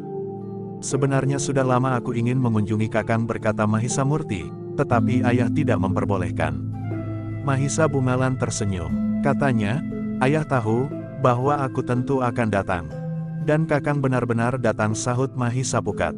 Tetapi kawanku mencegahku, berkata Mahisa Bungalan pula. Kenapa? Mahisa Bungalan tersenyum. Dengan singkat dikatakannya pendapat kawannya tentang seorang pedagang Wesi Aji dan batu-batu bertuah. Mahendra tertawa pula berkepanjangan. Katanya, memang ada seseorang yang berbuat seperti itu. Tetapi aku kira aku berusaha menghindarinya, sehingga karena itu, orang-orang yang sudah pernah berhubungan dengan aku dapat mengerti, bahwa daganganku adalah barang-barang yang baik. Sementara itu, maka Mahisa Bungalan pun kemudian memberikan gambaran tentang keadaan di padukuhan itu. Orang-orang yang sudah jatuh ke dalam pengaruh Empu Purung, yang menurut perhitungan Mahisa Bungalan berada di bawah pengaruh Empu Baladatu. Aku akan berhati-hati, berkata Mahendra, bersama Mahisa Agni dan Kakang Witantra, mudah-mudahan Tuanku Ranggawuni dan Mahisa Cempaka tidak mengalami sesuatu. Demikianlah Mahisa Bungalan tidak terlalu lama berada di Banjar. Ia pun kemudian kembali ke barak sambil membawa sebutir batu berwarna hijau bening. Tetapi seakan-akan batu itu merupakan sebuah lautan yang maha kecil, dengan taman laut di dalamnya. Lumut yang menjalar berbelit-belit di antara warna-warna batu karang. Demikian ia memasuki baraknya, kawannya yang sejak semula mencegahnya bertanya, apa yang kau dapatkan dari pedagang itu? Batu Sangga Bumi, apakah tuahnya seperti Aji Sangga Bumi? Tidak ada tuahnya. Pedagang itu mengatakan, bahwa tidak ada tuahnya sama sekali. Jadi apa? Warnanya yang bagus sekali, seperti dasar lautan dengan taman lautnya yang indah. Kawannya mengerutkan keningnya. Dengan ragu-ragu ia bertanya, pedagang itu tidak menipumu? Pedagang yang satu ini tidak. Ia berkata sebenarnya, juga tentang batu akik Sangga Bumi. Tidak ada tuah dan khasiatnya. Tetapi rupanya sangat menarik. Kawan Mahisa Bungalan itu termangu-mangu sejenak. Seolah-olah ia tidak percaya, bahwa pedagang batu itu mengatakan dengan jujur bahwa batu akiknya yang dinamainya Sangga Bumi itu tidak bertuah. Sebelum ia mengatakan sesuatu, Mahisa Bungalan telah menunjukkan batu akik yang semula disimpannya pada kantong ikat pinggangnya. Inilah batu itu. Kawannya menerima batu itu. Ketika ia menerawang isinya, maka dengan kagum ia bergumam, benar-benar batu akik yang bagus sekali. Meskipun batu ini tidak bertuah, tetapi harganya tentu mahal sekali. Ya, mahal sekali, sahut Mahisa Bungalan. Berapa kau beli batu akik ini? Bertanya kawannya. Timang emasku. Hei, kawannya terbelalak, jadi batu ini kau tukar dengan timang emasmu? Ya, gila, betapapun mahalnya, tetapi batu ini tentu tidak bernilai sebesar timang emas. Bahkan 1/10 pun tidak. Kau memang bodoh sekali, sahut Mahisa Bungalan. Akik ini diambil dari pemiliknya dengan nilai seekor kuda jantan berwarna putih mulus. Oh, orang itu memegang dahinya. Apa kataku, kau sudah ditipunya. Ia memang mengatakan dengan jujur, bahwa batu akik ini tidak bertuah. Tetapi ia telah menipumu dari segi yang lain jika dikatakannya bahwa batu ini senilai seekor kuda jantan berwarna putih mulus. Hei, wajah Mahisa Bungalan jadi tegang. Apakah nilai batu ini tidak sebesar itu? Tentu tidak. Oh, Mahisa Bungalan pun memegang dahinya pula seperti kawannya. Aku sudah ditipunya. Namun kemudian ia berkata, tetapi aku tidak menyesal. Aku senang sekali kepada batu akik ini. Dan aku sudah jemu kepada timang emasku. Kawannya mengerutkan keningnya. Kemudian ia pun bergumam kepada diri sendiri, kau memang bodoh. Lain kali aku akan ikut pergi bersamamu. Aku akan membuktikan bahwa aku akan mendapatkan batu akik yang jauh lebih bagus dari batu akikmu dengan harga yang jauh lebih murah dari pendok emasmu. Tidak ada batu yang lebih bagus dari batu akikku, sahut Mahisa Bungalan. Kawannya tidak menjawab lagi. Sambil menyerahkan batu akik itu kembali, maka ia pun berkata, aku akan membuktikannya, bahwa aku lebih pandai daripadamu. Mahisa Bungalan tersenyum, tetapi ia tidak menjawab lagi. Namun yang menjadi pikiran Mahisa Bungalan kemudian adalah rencana kehadiran Ranggawuni dan Mahisa Cempaka untuk melihat dari dekat keadaan beberapa daerah Singasari yang sedang dibakar oleh api ketamakan Empu Baladatu. Aku harus mengatakannya kepada pimpinan prajurit Singasari di tempat ini, berkata Mahisa Bungalan di dalam hatinya. Meskipun ia harus berpesan bahwa hal itu masih harus dirahasiakan. Prajurit-prajurit Singasari yang ada di tempat itu pun sebaiknya tidak mengetahuinya pula. Ternyata pemimpin prajurit Singasari itu terkejut ketika ia mendengar keterangan Mahisa Bungalan itu. Dengan ragu-ragu ia berkata, dari siapakah kau mendengar berita itu? Ayah Mahendra, tetapi jika benar, tentu ada perintah lewat pimpinan keprajuritan yang akan sampai kepadaku untuk mempersiapkan pengawalan, khususnya di tempat ini. Tetapi Mahisa Bungalan menggeleng. Jawabnya, tidak ada perintah itu. Bahkan yang diutus mendahului perjalanan Tuanku Ranggawuni dan Mahisa Cempaka adalah ayah. Bukan seorang prajurit, pengawal mereka pun bukan prajurit pula. Paman Witantra, hanya Paman Mahisa Agnilah yang resmi mengawalnya dari pihak keprajuritan. Suatu perjalanan yang berbahaya pada masa seperti ini. Agaknya pihak istana belum mendapat laporan yang lengkap tentang keadaan yang sebenarnya. Sudah, justru karena laporan itulah, maka kedua pemimpin itu akan melihatnya langsung dengan cara mereka. Pemimpin prajurit itu menarik nafas dalam-dalam. Katanya, aku adalah senopati di sini, betapapun rendah tingkat tataranku. Aku bertanggung jawab akan keselamatan Tuanku Ranggawuni dan Tuanku Mahisa Cempaka. Aku sependapat, tetapi jangan semata-mata. Bahkan seperti yang aku katakan, seorang pun dari prajurit Singasari jangan ada yang mengetahuinya. Pemimpin prajurit itu mengangguk-angguk. Katanya, baiklah, aku mengerti. Meskipun prajurit-prajurit yang ada di sini tidak mengerti, tetapi mereka harus dapat disiapkan dalam waktu pendek. Begitulah, mudah-mudahan hal itu tidak diperlukan. Pemimpin prajurit itu mengerutkan keningnya. Sebagai seorang senopati, meskipun tidak mendapat perintah langsung, ia merasa bertanggung jawab terhadap wilayah yang menjadi daerah pengawasannya. Itulah sebabnya, maka ia justru menjadi cemas. Agaknya kedua pemimpin tertinggi dari Singasari itu tidak mau mendapat pengawalan dalam kebesarannya, sehingga yang harus dilakukannya justru akan sangat sulit apabila benar-benar terjadi sesuatu. Tetapi ia tidak kurang akal. Perintahnya untuk bersiap-siap dihubungkannya dengan meningkatkan kegiatan para cantrik di Padepokan Empu Purung. Para prajurit Singasari pun merasa perlu untuk menghadapi semua keadaan dengan sebaik-baiknya, itulah sebabnya, maka mereka pun memperhatikan semua petunjuk dari pemimpinnya. Mereka menjadi semakin berhati-hati dan bersiap menghadapi segala kemungkinan. Jika para cantrik itu mulai meningkatkan kegiatannya bersama anak-anak muda padukuhan di sekitarnya yang telah berada di bawah pengaruh mereka, maka para prajurit pun telah meningkatkan kewaspadaan mereka. Meskipun kerja mereka sehari-hari nampaknya masih saja sekedar makan, tidur dan bersendau gurau, namun kini tidak lagi berpencaran di jalan-jalan. Mereka selalu berada dalam kelompok-kelompok kecil yang siap menghadapi segala kemungkinan. Karena itulah maka mereka tidak pernah terpisah dari senjata mereka. Namun demikian, pesan pemimpinnya kepada para prajurit itu, agar mereka tidak menumbuhkan kegelisahan kepada orang di sekitarnya. Sementara itu, seperti yang diperhitungkan oleh Mahendra atas isyarat Ki Buyut, maka kedatangannya telah benar-benar menarik perhatian anak-anak muda yang merasa diri mereka dapat berbuat apa saja. Menurut pendapat mereka, maka Mahendra tentu membawa beberapa jenis barang berharga. Pusaka-pusaka itu sangat mereka butuhkan menghadapi keadaan yang semakin gawat.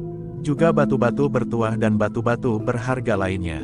Namun mereka masih membuat beberapa pertimbangan. Apakah sikap mereka tidak mengundang tindakan para prajurit Singasari?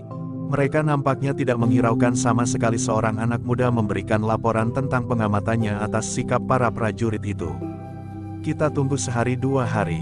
Kita akan terlambat. Pedagang itu pergi, atau prajurit-prajurit itu akan merampasnya lebih dahulu, sahut yang lain. Kita akan mengawasinya. Jika ia pergi, maka kita akan merampasnya di tengah-tengah bulan, berkata yang lain. Anak-anak muda itu mengangguk-angguk. Rasa-rasanya mereka tidak sabar lagi menunggu.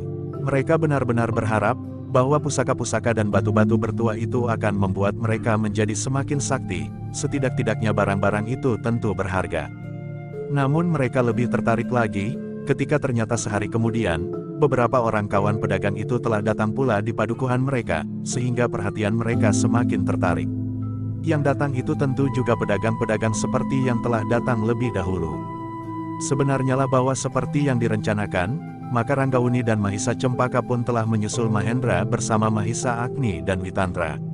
Mereka berharap untuk dapat melihat perkembangan tempat yang dalam saat-saat tertentu tidak begitu menarik perhatian. Namun yang kemudian ternyata telah digoncangkan oleh kegiatan Empu Purung yang melampaui batas kewajaran. Pada saat mereka datang, maka Mahendra langsung memberi mereka peringatan, bahwa perhatian anak-anak muda di tempat itu telah tertuju kepadanya, justru karena ia seorang pedagang pusaka. Apakah pusaka dan batu-batu bertuah itu telah menarik perhatian mereka? Bertanya Ranggauni.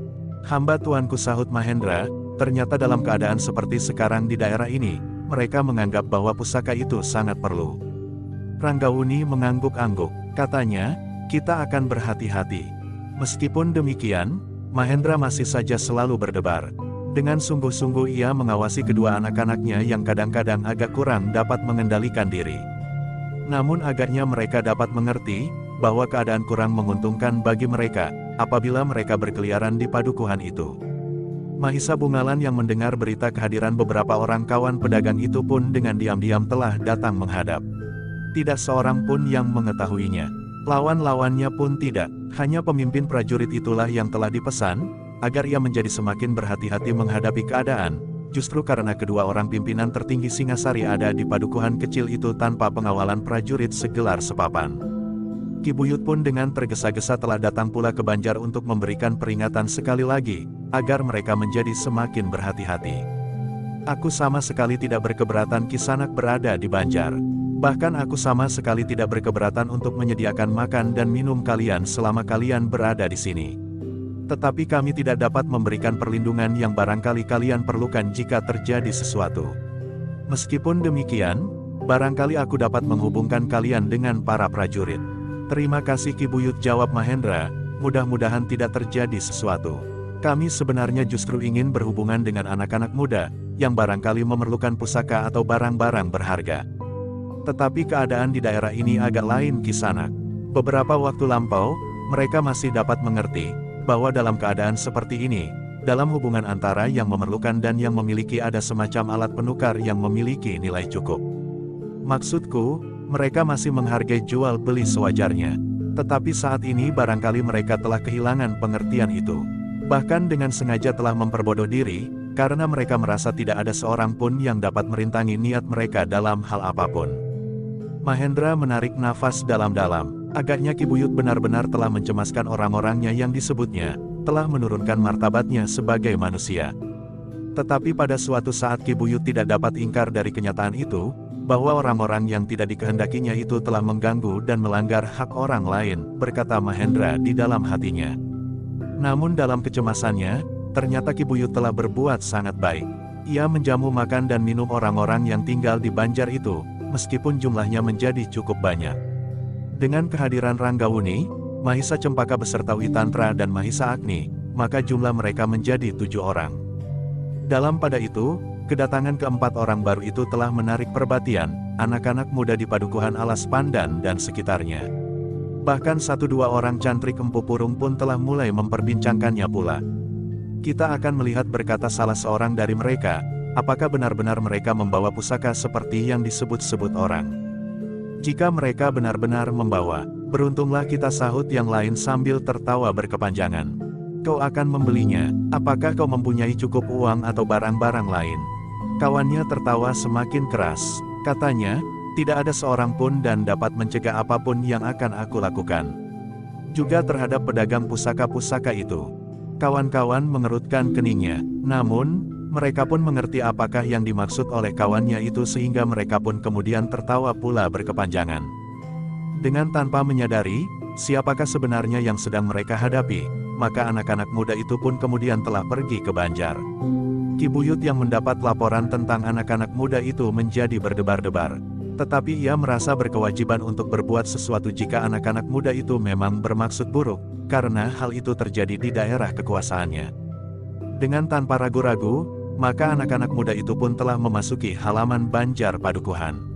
Kemudian dengan tanpa ragu-ragu pula mereka mencari orang yang menyebut dirinya pedagang batu permata itu. Tetapi langkah mereka tiba-tiba saja tertegun ketika mereka mendengar seseorang memanggil dari regol halaman Banjar itu.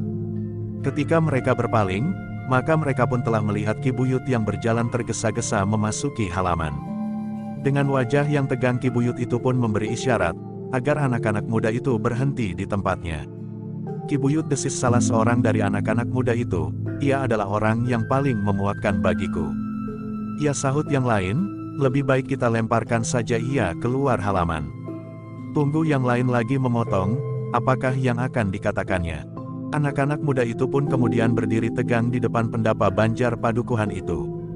Seorang anak muda yang bertubuh kekar sambil bertolak pinggang bertanya dengan kasar, ada apa Ki Buyut tua? Apa yang akan kalian lakukan di sini? Bertanya Ki Buyut. Aku akan menemui pedagang barang-barang bertua itu. Aku memerlukan pusaka-pusaka atau batu-batu akik yang dapat membuat aku kebal. Apa kalian akan membelinya? Tentu, jawab yang lain. Ki Buyut, jangan takut, bahwa aku akan merampasnya begitu saja. Ki Buyut termangu-mangu, namun tiba-tiba ia bertanya, apakah kalian mempunyai uang? Anak-anak muda itu tertawa, jawabnya, kami mempunyai uang cukup untuk membeli seluruh Singasari. Ki Buyut termangu-mangu sejenak, namun kemudian katanya, aku juga memerlukan barang serupa itu, marilah. Kita bersama-sama mendapatkan pedagang itu. Anak-anak muda itu termangu-mangu sejenak. Dengan wajah tegang mereka pun saling berpandangan. Namun anak muda yang bertubuh kekar itu menjawab, marilah jika Ki Buyut juga memerlukan. Barangkali kami dapat membeli 1-2 buah akik buat Ki Buyut. Ki Buyut mengerutkan keningnya, namun ia pun kemudian mendahului naik ke pendapa. Kedatangan anak-anak muda itu memang sudah mendebarkan hati Mahendra. Ialah yang pertama-tama keluar untuk mendapatkan anak-anak muda itu di pendapa. Tetapi kehadiran Ki Buyut telah agak menenteramkan hatinya, karena Ki Buyut akan dapat menjadi saksi, bahwa jika sesuatu terjadi, maka alasannya akan dapat dilihat oleh Ki Buyut itu. Inikah pedagang itu, desis salah seorang dari anak-anak muda itu. Mahendra mengangguk hormat sambil menjawab, ya anak muda, akulah pedagang yang ingin menjajakan dagangannya di padukuhan ini. Perlihatkan kepada kami, semua barang-barang yang kau bawa dan akan kau jual, desis anak muda yang bertubuh kekar, mungkin kami akan membelinya. Mahendra mengangguk-angguk, lalu jawabnya, sayang, bahwa aku tidak membawa banyak barang-barang dagangan. Memang ada beberapa contoh yang aku bawa, tetapi hanya sedikit. Anak-anak muda itu mengerutkan keningnya. Mereka kecewa mendengar jawaban Mahendra, bahwa ia hanya membawa barang sedikit saja sebagai contoh. Meskipun demikian, anak muda yang bertubuh kekar itu pun berkata, cepat, bawa semuanya kemari. Mahendra termangu-mangu sejenak. Sikap anak muda bertubuh kekar itu tidak menyenangkan sekali. Tetapi Mahendra masuk juga ke dalam bilik di bagian belakang banjar itu untuk mengambil beberapa macam barang yang dibawanya. Tetapi karena agaknya ia berhadapan dengan anak-anak muda yang sulit dikendalikan, maka yang dibawanya hanyalah sebagian kecil dan yang kurang berharga. Namun sementara itu ia sudah memberikan isyarat kepada Mahisa Agni dan Witantra, bahwa agaknya mereka berhadapan dengan anak-anak muda yang dicemaskan oleh Ki Buyut. Ketika Mahendra kembali ke pendapat sambil membawa beberapa jenis barang dagangan, maka anak-anak muda itu pun segera berdesakan maju. "Cepat tunjukkan kepada kami," berkata anak muda bertubuh kekar itu. Mahendra pun kemudian meletakkan barang-barangnya di atas tikar di hadapan anak-anak muda itu. Ki Buyut yang memperhatikan dengan berdebar-debar itu pun bergeser maju pula, seolah-olah ia ingin melihat dengan saksama, apakah yang akan dilakukan oleh anak-anak muda itu. Sebenarnya lah, bahwa seperti berebutan anak-anak muda itu meraih barang-barang yang diletakkan oleh Mahendra. Mereka memperebutkan barang-barang yang mereka anggap paling baik. Tetapi karena yang dibawa Mahendra memang hanya beberapa contoh saja, maka tidak semua anak muda mendapatkan sesuatu ketika mereka berebutan. Bahkan yang sudah mendapat pun menjadi kecewa ketika yang ada di dalam genggaman mereka hanyalah batu akik yang buram atau sebilah keris kecil yang sama sekali tidak menunjukkan tanda-tanda tua apapun. Sejenak anak-anak muda itu termangu-mangu. Namun kemudian anak muda yang bertubuh kekar itu pun menggeram, "Hanya inikah barang-barang yang kau punya?"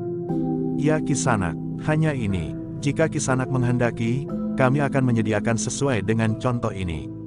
Wajah anak muda itu menegang. Namun kemudian geramnya, "Aku tidak percaya. Kau tentu membawa lebih banyak dan lebih baik." "Tidak Kisanak, inilah jenis dagangan kami." Sejak anak-anak muda itu saling berpandangan. Namun kemudian anak muda yang bertubuh kekar itu berkata dengan wajah merah, "Kau akan menipu kami. Kau kira kami tidak akan dapat membayar barang-barangmu yang terbaik jika kau tunjukkan kepada kami?" Mahendra benar-benar menjadi berdebar-debar. Dengan nada yang dalam ia menjawab, "Memang hanya itu Kisanak." "Bohong!" Anak muda itu hampir berteriak. Ki Buyut yang sudah mencemaskan hal yang tidak dikehendaki itu terjadi, segera menyahut, "Sudahlah anak-anak muda. Jika memang hanya itu yang dipunyainya, apakah yang akan dapat ditunjukkan lagi kepadamu? Nah, sekarang, lihatlah. Manakah yang kalian sukai? Beli dan bayarlah menurut harganya. Aku tidak sudi dengan barang-barang ini. Aku ingin yang lebih baik." "Tetapi yang lebih baik itu tidak ada," jawab Ki Buyut. "Bohong. Ia hanya tidak percaya kepada kami." "Nah," berkata Ki Buyut kemudian, "jika kau memang ingin mendapat kepercayaannya, tunjukkan bahwa kau membawa uang cukup, biarlah pedagang itu kemudian kembali pada saat yang lain dengan barang-barang yang lebih baik." "Itu tidak perlu. Aku tahu bahwa ia membawanya sekarang. Ia hanya tidak percaya saja kepada kami." Mahendra menjadi semakin cemas. Karena itu maka katanya, "Kisanak, sebenarnya lah kami adalah pedagang yang hanya sekedar menjajakan barang-barang yang barangkali memang kurang berharga. Tetapi itulah keadaan kami yang sebenarnya. Persetan, ambil semua barang-barangmu di dalam bilikmu. Jika tidak, kami akan mengambil sendiri. Banjar ini adalah banjar kami. Dan kami sudah berbaik hati memberikan tempat bermalam bagi kalian. Kami berterima kasih atas kebaikan hati Ki Buyut dan kalian. Tetapi barang-barang itu memang tidak ada." Anak muda bertubuh kekar itu menjadi marah. Wajahnya menjadi merah. Namun sebelum ia berkata sesuatu, Ki Buyut sudah mendahului, "Sudahlah. Jangan berbuat sesuatu yang dapat menumbuhkan kecemasan orang lain. Biarlah ia merasa tenang tinggal di Banjar. Jika ia sudah mengatakan tidak mempunyai yang lain, jangan kau paksa ia mengadakan yang tidak ada." "Aku akan membuktikan bahwa ia berbohong," Ki Buyut, sahut anak muda itu. "Itu tidak perlu. Seandainya ia masih mempunyai, tetapi dengan sengaja memang tidak ditunjukkan kepada kalian, itu pun sudah menjadi haknya. Mungkin ia sudah menjanjikan kepada orang lain atau barang-barang itu memang sudah dipesan oleh orang-orang yang terdahulu dari kalian. Persetan, aku akan mengambil semua yang ada di dalam biliknya. Aku tidak peduli, dan tidak seorang pun dapat mencegah aku. Aku Buyut di padukuhan ini." Anak muda. Anak-anak muda itu terkejut mendengar kata-kata Ki Buyut yang keras itu. Mereka tidak pernah melihat atau mendengar sikap Ki Buyut seperti itu, apapun yang mereka lakukan terhadap kawan-kawan serta orang-orang padukuhan itu sendiri. Tetapi kini agaknya Ki Buyut benar-benar ingin melindungi orang-orang asing di padukuhannya. Ki Buyut berkata, anak muda bertubuh kekar, apakah ruginya Ki Buyut jika kita mengambil barang-barang orang ini? Kita, seisi padukuhan ini merasa malu, bahwa tingkah laku anak-anak muda di padukuhan ini benar-benar telah menurunkan martabat kita sebagai manusia. Anak muda bertubuh kekar mengerutkan keningnya. Namun kemudian terdengar ia tertawa berkepanjangan. Katanya, "Oh, Ki Buyut yang luhur budi. Orang asing ini tentu akan sangat berterima kasih terhadap Ki Buyut, bahwa Ki Buyut telah mencoba melindunginya. Tetapi sayang, aku sama sekali tidak menghargai orang-orang asing ini. Aku lebih senang mengambil barang-barangnya meskipun dengan demikian ia menganggap bahwa martabat kami sebagai manusia telah merosot sampai serendah martabat apapun." "Anak yang malang," desis Ki Buyut, "jangan kau lakukan itu. Aku berhak melarangmu dan kau berkewajiban untuk mentaatinya. Sayang Ki Buyut, kau tidak mempunyai cukup wibawa untuk mencegah kami melakukan menurut keinginan kami." Wajah Ki Buyut menjadi merah padam. Ia benar-benar tidak dapat memaksakan maksudnya kepada anak-anak muda itu. Namun seperti yang dikatakan oleh anak-anak muda itu, bahwa memang tidak mempunyai cukup wibawa atas mereka. Apakah yang dimaksud dengan wibawa itu adalah kemampuan memperlakukan orang lain dengan kekerasan agar mereka tunduk kepada niat seseorang? Pertanyaan yang pahit itu telah bergelora di dalam dada Ki Buyut. Sementara itu Mahendra memperhatikan sikap anak-anak muda itu dengan saksama. Ia sadar, bahwa anak-anak muda itu tidak akan dapat dicegah lagi, sehingga benturan kekerasan pun tidak akan dapat dicegah pula. Agaknya peristiwa ini akan dapat menjadi sebab dan persoalan yang lebih besar yang melibatkan Padepokan Empu Purung dan prajurit-prajurit Singasari, berkata Mahendra di dalam hati. Namun, dengan demikian, maka tanggapan Empu Baladatu atas hal ini akan berbeda jika pertempuran ini langsung terjadi karena benturan kekuasaan prajurit Singasari atas daerahnya yang akan dibersihkannya. Karena itulah, maka menurut pendapat Mahendra, nama dari orang-orang yang ada di Banjar dan mengaku sebagai pedagang barang-barang bertuah itu benar-benar harus dirahasiakan, sehingga Empu Baladatu tidak langsung mengetahui siapakah yang sebenarnya dihadapi. Ternyata bahwa dugaan Mahendra itu benar. Anak-anak muda itu sama sekali tidak menghiraukan Ki Buyut lagi. Bahkan ketika Ki Buyut mencoba mencegahnya, maka Ki Buyut itu sudah didorong oleh anak muda bertubuh kekar itu, sehingga jatuh terguling. "Kau gila," geram Mahendra sambil menolong. "Ki Buyut, orang ini adalah pemimpinmu di padukuhan ini. Kau telah berlaku kasar dan benar-benar menurunkan martabatmu sebagai manusia." Anak muda itu tertawa. Jawabnya, "Kau tentu berlaku baik terhadapnya, karena ia sudah memberikan tempat dan makan bagimu selama kau berada di sini." Mahendra yang marah itu kemudian berdiri sambil berkata, "Anak-anak muda, aku adalah seorang pedagang keliling. Aku memang sudah mempersiapkan diri menghadapi sikap seperti sikap kalian di sepanjang jalan. Bukan saja sikap anak-anak muda yang tidak tahu adat seperti kalian, tetapi aku sudah terbiasa menghadapi perampok dan penyamun di sepanjang jalan. Nah, apa katamu sekarang? Apakah masih tetap akan merampok aku?" Anak-anak muda itu tertegun sejenak. Kata-kata Mahendra benar-benar telah menyentuh perasaan mereka.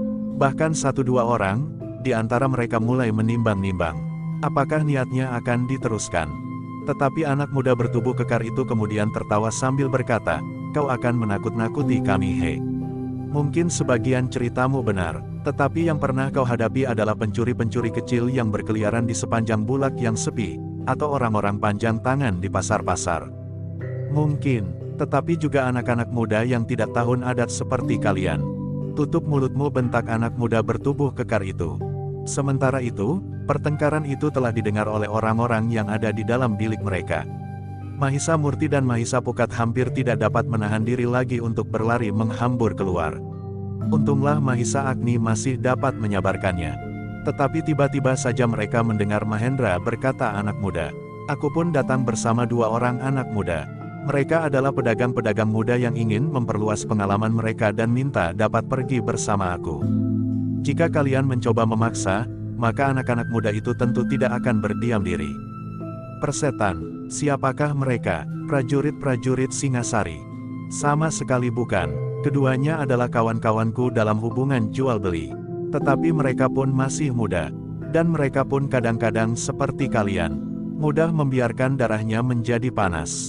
Anak muda bertubuh kekar itu tiba-tiba tertawa berkepanjangan. Dengan nada tinggi ia kemudian berkata, "Berapa jumlah mereka?" "2 orang. Apa artinya 2 orang muda itu bagiku? Jika ia berkeras seperti yang kau katakan, bahkan berdarah panas dan ingin melawan aku, maka mereka akan menyesal. Sebaliknya beritahukan kepada mereka, bahwa akulah yang datang bersama kawan-kawanku. Kau menghitung sendiri, berapa orang yang sekarang ada di sini? 7 orang. Tetapi kami adalah pedagang keliling Kisanak, yang karena pengalaman maka kami telah mempersiapkan diri menghadapi segala kemungkinan. Demikian pula kedua anak-anak muda itu. Persetan, aku akan melemparkan mereka keluar banjar ini. Kata-kata itu benar-benar telah memanaskan telinga Mahisa Pukat dan Mahisa Murti yang merasa seakan-akan kata-kata Mahendra itu sebagai isyarat agar mereka mulai bertindak.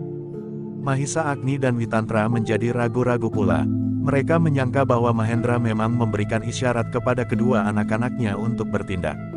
Namun ketika mereka melihat kedua anak-anak muda itu meloncat, mereka ingin mencegahnya. Tetapi ternyata keduanya telah terlambat. Ampun tuanku, desis Mahisa Agni, agaknya yang tidak kita harapkan telah terjadi. Ranggauni menarik nafas dalam-dalam. Katanya, apa boleh buat, dan agaknya aku telah melihat yang sebenarnya di daerah ini. Mudah-mudahan persoalannya dapat diatasi, sehingga tidak menjalar menjadi semakin luas. Ranggauni yang termangu-mangu mengangguk. Ketika ia memandang Mahisa Cempaka, maka anak muda itu pun mengangguk pula. Dalam pada itu, Mahisa Pukat dan Mahisa Murti telah berada di pendapa. Hampir saja mereka berdua melanggar anak-anak muda yang mengikuti kawannya yang bertubuh kekar memasuki bilik di belakang banjar itu. Hei anak muda bertubuh kekar itu, mundur selangkah, siapa kalian? Namun sebelum dijawab, anak muda bertubuh kekar itu sudah melanjutkan kata-katanya sendiri. Oh, agaknya inilah anak-anak muda yang dikatakan oleh pedagang batu yang dungu itu.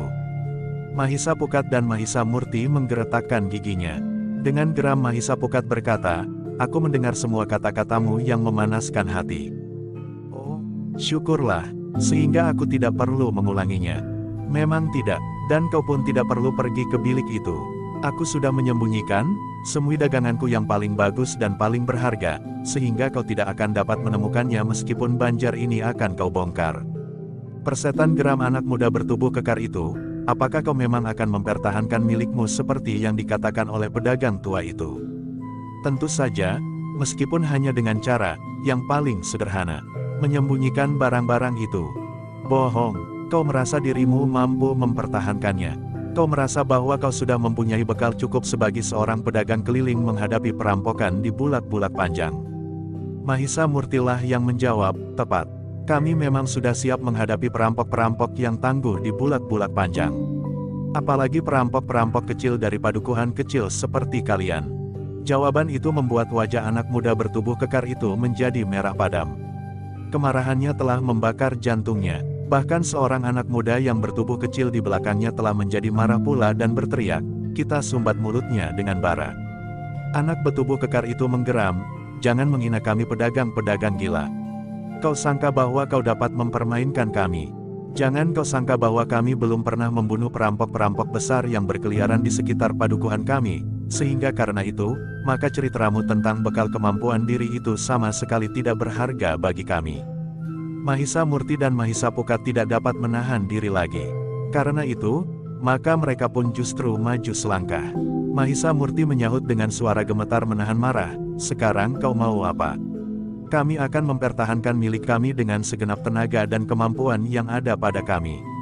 Karena milik kami adalah hak yang memang harus kami pertahankan. Anak muda bertubuh kekar itu masih sempat berkata, kita akan melihat, apakah kau memang mampu melawan aku. Marilah kita lihat, aku akan berkelahi seorang diri. Kalian boleh bertempur berpasangan. Mahisa Murti dan Mahisa Pukat saling berpandangan sejenak. Namun tiba-tiba saja Mahisa Pukat menjawab, baik. Jika itu yang kau kehendaki, marilah, kita turun ke halaman. Anak muda bertubuh kekar itu tidak menunggu jawaban Mahisa Murti atau Mahisa Pukat. Ia langsung melangkah turun ke halaman banjar sambil bergumam, aku akan membenturkan kepala kalian berdua sehingga pecah. Aku tahu, kalian menyembunyikan batu-batu bertuah itu di dalam kepala kalian. Mahisa Murti dan Mahisa Pukat tidak menyahut. Mereka berdua mengikuti anak bertubuh kekar itu, sementara Mahendra menarik nafas dalam-dalam.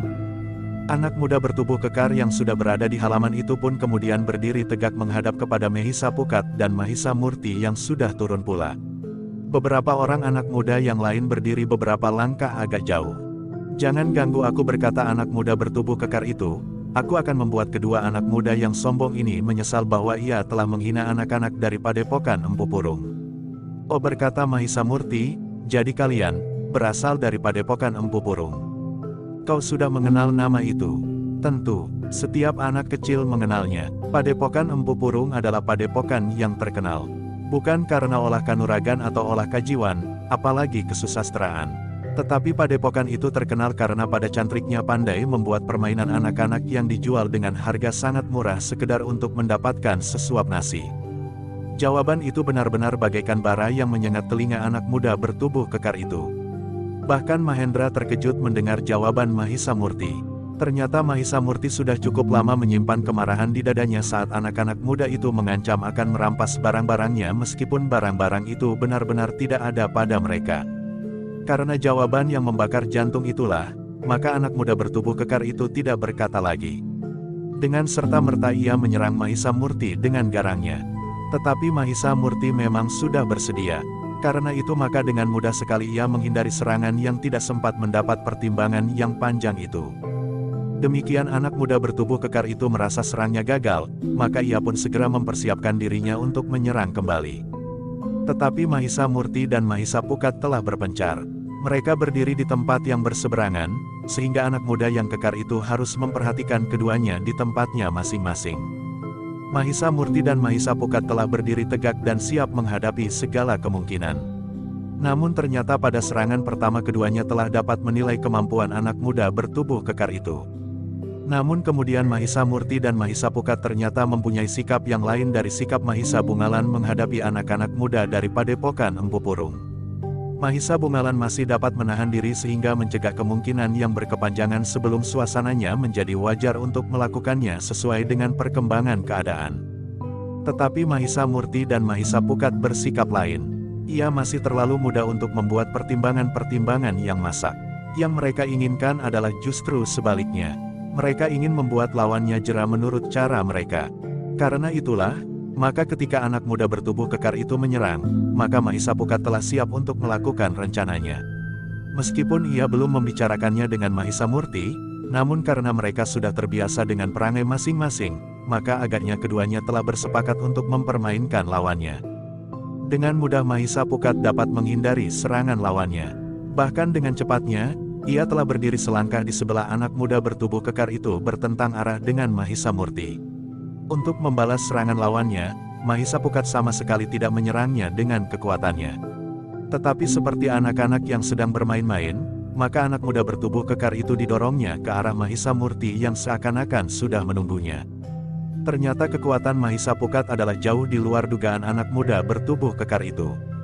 Dorongan Mahisa Pukat sama sekali tidak dapat dilawannya. Seperti seonggok kayu ia telah terlempar ke arah Mahisa Murti yang sudah menunggu dan bersiap mendorongnya kembali ke arah Mahisa Pukat. Permainan itu benar-benar telah menyakitkan hati. Bagaimanapun juga, anak muda bertubuh kekar itu bukan sekedar sebatang kayu. Ketika ia sadar, maka dengan sekuat tenaga ia menggeliat dan justru menjatuhkan diri ke arah yang lain. Dengan sigapnya ia segera melenting berdiri di atas kedua kakinya. Tetapi ia terkejut ketika Mahisa Pukat dan Mahisa Murti justru telah berdiri di sebelah-menyebelahnya. Dengan sigapnya, kedua anak muda itu menangkap lengan anak muda bertubuh kekar dan mengguncangnya tanpa dapat dicegah lagi. Semakin lama semakin kuat dan cepat, sehingga akhirnya anak muda bertubuh kekar itu meronta sambil menjerit keras-keras. Untuk beberapa saat kawan-kawan menjadi bingung. Tetapi akhirnya mereka pun menyadari bahwa kawannya yang bertubuh kekar itu sama sekali tidak dapat mengimbangi kedua lawannya yang masih sangat muda itu. Karena itulah maka mereka sama sekali tidak menunggu perintah. Ketika salah seorang dari mereka memberikan isyarat, maka mereka pun segera bersama-sama menyerbu Mahisa Murti dan Mahisa Pukat. Ternyata Mahisa Murti dan Mahisa Pukat memang sudah menunggu. Demikian mereka berdatangan, maka anak muda bertubuh kekar itu pun segera dilemparkannya ke arah kawan-kawan, sehingga beberapa orang di antara mereka pun telah berjatuhan saling menimpa. Mahisa Murti dan Mahisa Pukat masih sempat tertawa ketika mereka melihat anak-anak muda itu terlatih-tatih berdiri. Keduanya seolah-olah menunggu agar mereka bersiap dan menyerang kembali. Mahendra yang melihat perkelahian itu menahan nafasnya. Sementara Ki Buyut mendekatinya sambil berbisik, kedua anak muda itu akan dikeroyok beramai-ramai. Tapi Mahendra menjawab, jika hanya 7 orang itu Ki Buyut, aku kira kedua anak muda itu masih akan dapat bertahan. Tetapi yang mencemaskan jika anak-anak muda itu kembali ke padepokan dan memanggil kawan-kawan. Apalagi apabila Empu Purung ikut terlibat pula. Ki Buyut mengerutkan keningnya. Perkelahian di antara anak-anak muda itu sudah mulai. Mahisa Pukat dan Mahisa Murti harus bertempur melawan ke-7 orang anak-anak muda dari padepokan Empu Purung, yang akan merampas barang-barang dagangan yang mereka sangka dibawa oleh keduanya. Ternyata bahwa Mahisa Murti dan Mahisa Pukat telah memilih cara yang paling menguntungkan. Keduanya berdiri dekat-dekat dan bertempur berpasangan. 7 orang lawannya mencoba mengepung keduanya dan menyerang dari segala arah. Namun kedua anak-anak muda itu benar-benar mampu menjaga diri mereka dengan pertahanan yang sangat rapat. Anak-anak muda dari padepokan Empu Purung itu benar-benar tidak menyangka bahwa mereka akan bertemu dengan anak-anak muda memiliki kemampuan yang tinggi. Meskipun demikian mereka merasa bahwa mereka berjumlah jauh lebih banyak dari kedua anak muda itu. Bagaimanapun juga, maka mereka akan mempunyai lebih banyak kesempatan pula untuk memenangkan perkelahian itu.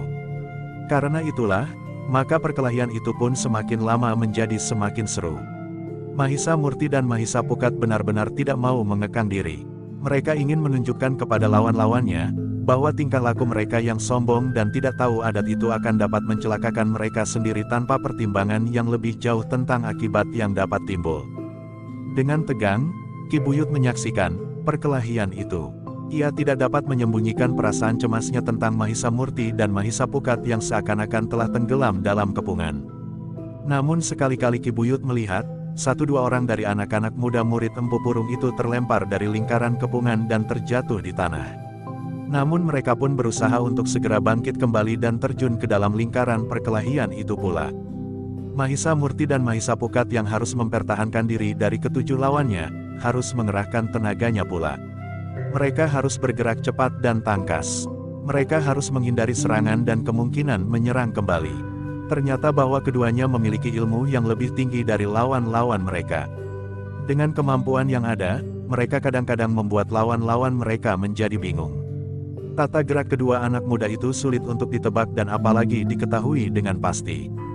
Karena itulah, maka ke-7 orang itu justru mengalami kesulitan untuk mendekatinya. Anak muda yang berubuh kekar dengan penuh dendam dan kebencian berusaha untuk mendapat peluang menyerang.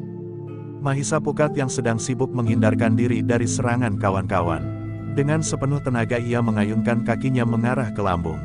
Hatinya berdebar ketika terasa kakinya menghantam sasaran. Sekilas ia memperhatikan Mahisa Pukat. Namun tiba-tiba saja matanya terbelalak. Mahisa Pukat sama sekali tidak menyeringai menahan sakit. Tetapi seorang kawannya lah yang terpekik, karena pada saat yang tepat, Mahisa Pukat berhasil menangkap lengannya dan menariknya tepat pada garis serangan anak muda bertubuh kekar itu. Gila geram anak muda bertubuh kekar itu. Ia tidak dapat berbuat apa-apa ketika seorang kawannya terduduk sambil memegang perutnya yang justru terkena serangan kakinya. Aku tidak sengaja, desis anak muda bertubuh kekar, itu, aku akan berusaha membalas hinaan ini. Anak muda bertubuh kekar itu pun kembali mencari kesempatan, sementara kawannya yang terduduk itu sudah berusaha untuk berdiri lagi meskipun perutnya masih tetap terasa mual. Namun betapapun juga ke-7 orang itu berusaha, tetapi mereka harus melihat kenyataan bahwa mereka tidak akan dapat memenangkan perkelahian melawan kedua orang anak-anak muda itu. Apalagi setelah hampir setiap orang dari ke-7 orang itu merasakan betapa sakitnya bekas tangan Mahisa Murti dan Mahisa Pukat. Sementara Mahisa Murti dan Mahisa Pukat benar-benar telah mempergunakan segala kesempatan. Beberapa orang dari lawan-lawannya telah menjadi merah biru wajahnya, sementara yang lain matanya menjadi bengkak. Anak yang bertubuh kekar itu, mulutnya sudah berdarah. Sedangkan yang lain lagi, hidungnya lah yang berdarah. Anak-anak ini benar-benar harus ditangani oleh para cantrik, desis anak-anak muda itu di dalam hati, dengan demikian mereka baru akan menjadi jera. Bagi anak-anak muda yang mendapat tuntunan ilmu dari padepokan Empu Purung, maka para cantrik adalah orang-orang yang luar biasa di dalam olah kanuragan. Para cantriklah yang memberikan bimbingan kepada mereka di saat-saat mereka mulai mempelajari olah kanuragan. Hanya orang-orang tertentu sajalah yang beruntung, mendapat tuntunan langsung dari Empu Purung sekali 2 kali dalam sepekan. Karena itu dalam kesulitan yang tidak teratasi, maka anak-anak muda itu berharap, agar mereka dapat menyampaikan persoalan mereka kepada para cantrik. Untuk beberapa saat ketujuh anak muda itu masih mencoba bertahan. Tetapi ternyata bahwa wajah mereka menjadi merah biru, sedangkan mata mereka menjadi bengkak. Apalagi Mahisa Murti dan Mahisa Pukat yang muda itu tidak lagi menahan diri. Keduanya dengan sengaja telah membuat lawan mereka benar-benar bahwa mereka tidak mampu melawan keduanya lagi. Ketika Mahisa Murti melihat salah seorang dari ketujuh anak-anak muda itu menarik pisau belati, maka ia pun menggeram, "Jangan mempergunakan senjata. Senjata dapat mengundang bahaya yang lebih parah bagi kalian, karena untuk melawan senjata, aku pun akan mempergunakan senjata. Nah, kalian akan tahu akibatnya jika kedua tanganku menggenggam pisau. Wajah kalian tidak akan hanya sekedar merah biru, tetapi wajah kalian akan tato arang keranjang." Ancaman itu benar-benar telah menggetarkan setiap jantung. Karena itulah, maka anak muda yang telah menggenggato tangkai pisau belatinya itu pun mengurungkan niatnya untuk mempergunakannya. Namun dalam pada itu, ketujuh anak muda itu sudah benar-benar tidak mampu bertahan lagi. Tenaga mereka bagaikan dihisap oleh kelelahan dan kesakitan.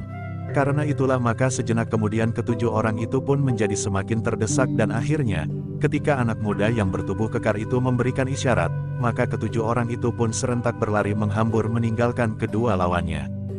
Tetapi agaknya Mahisa Murti dan Mahisa Pukat tidak mau melepaskan mereka. Mereka pun segera meloncat ingin mengejar lawan-lawannya. Tetapi Mahendra telah memanggil kedua anaknya dan menahan mereka agar melepaskan ketujuh lawannya pergi dari Banjar.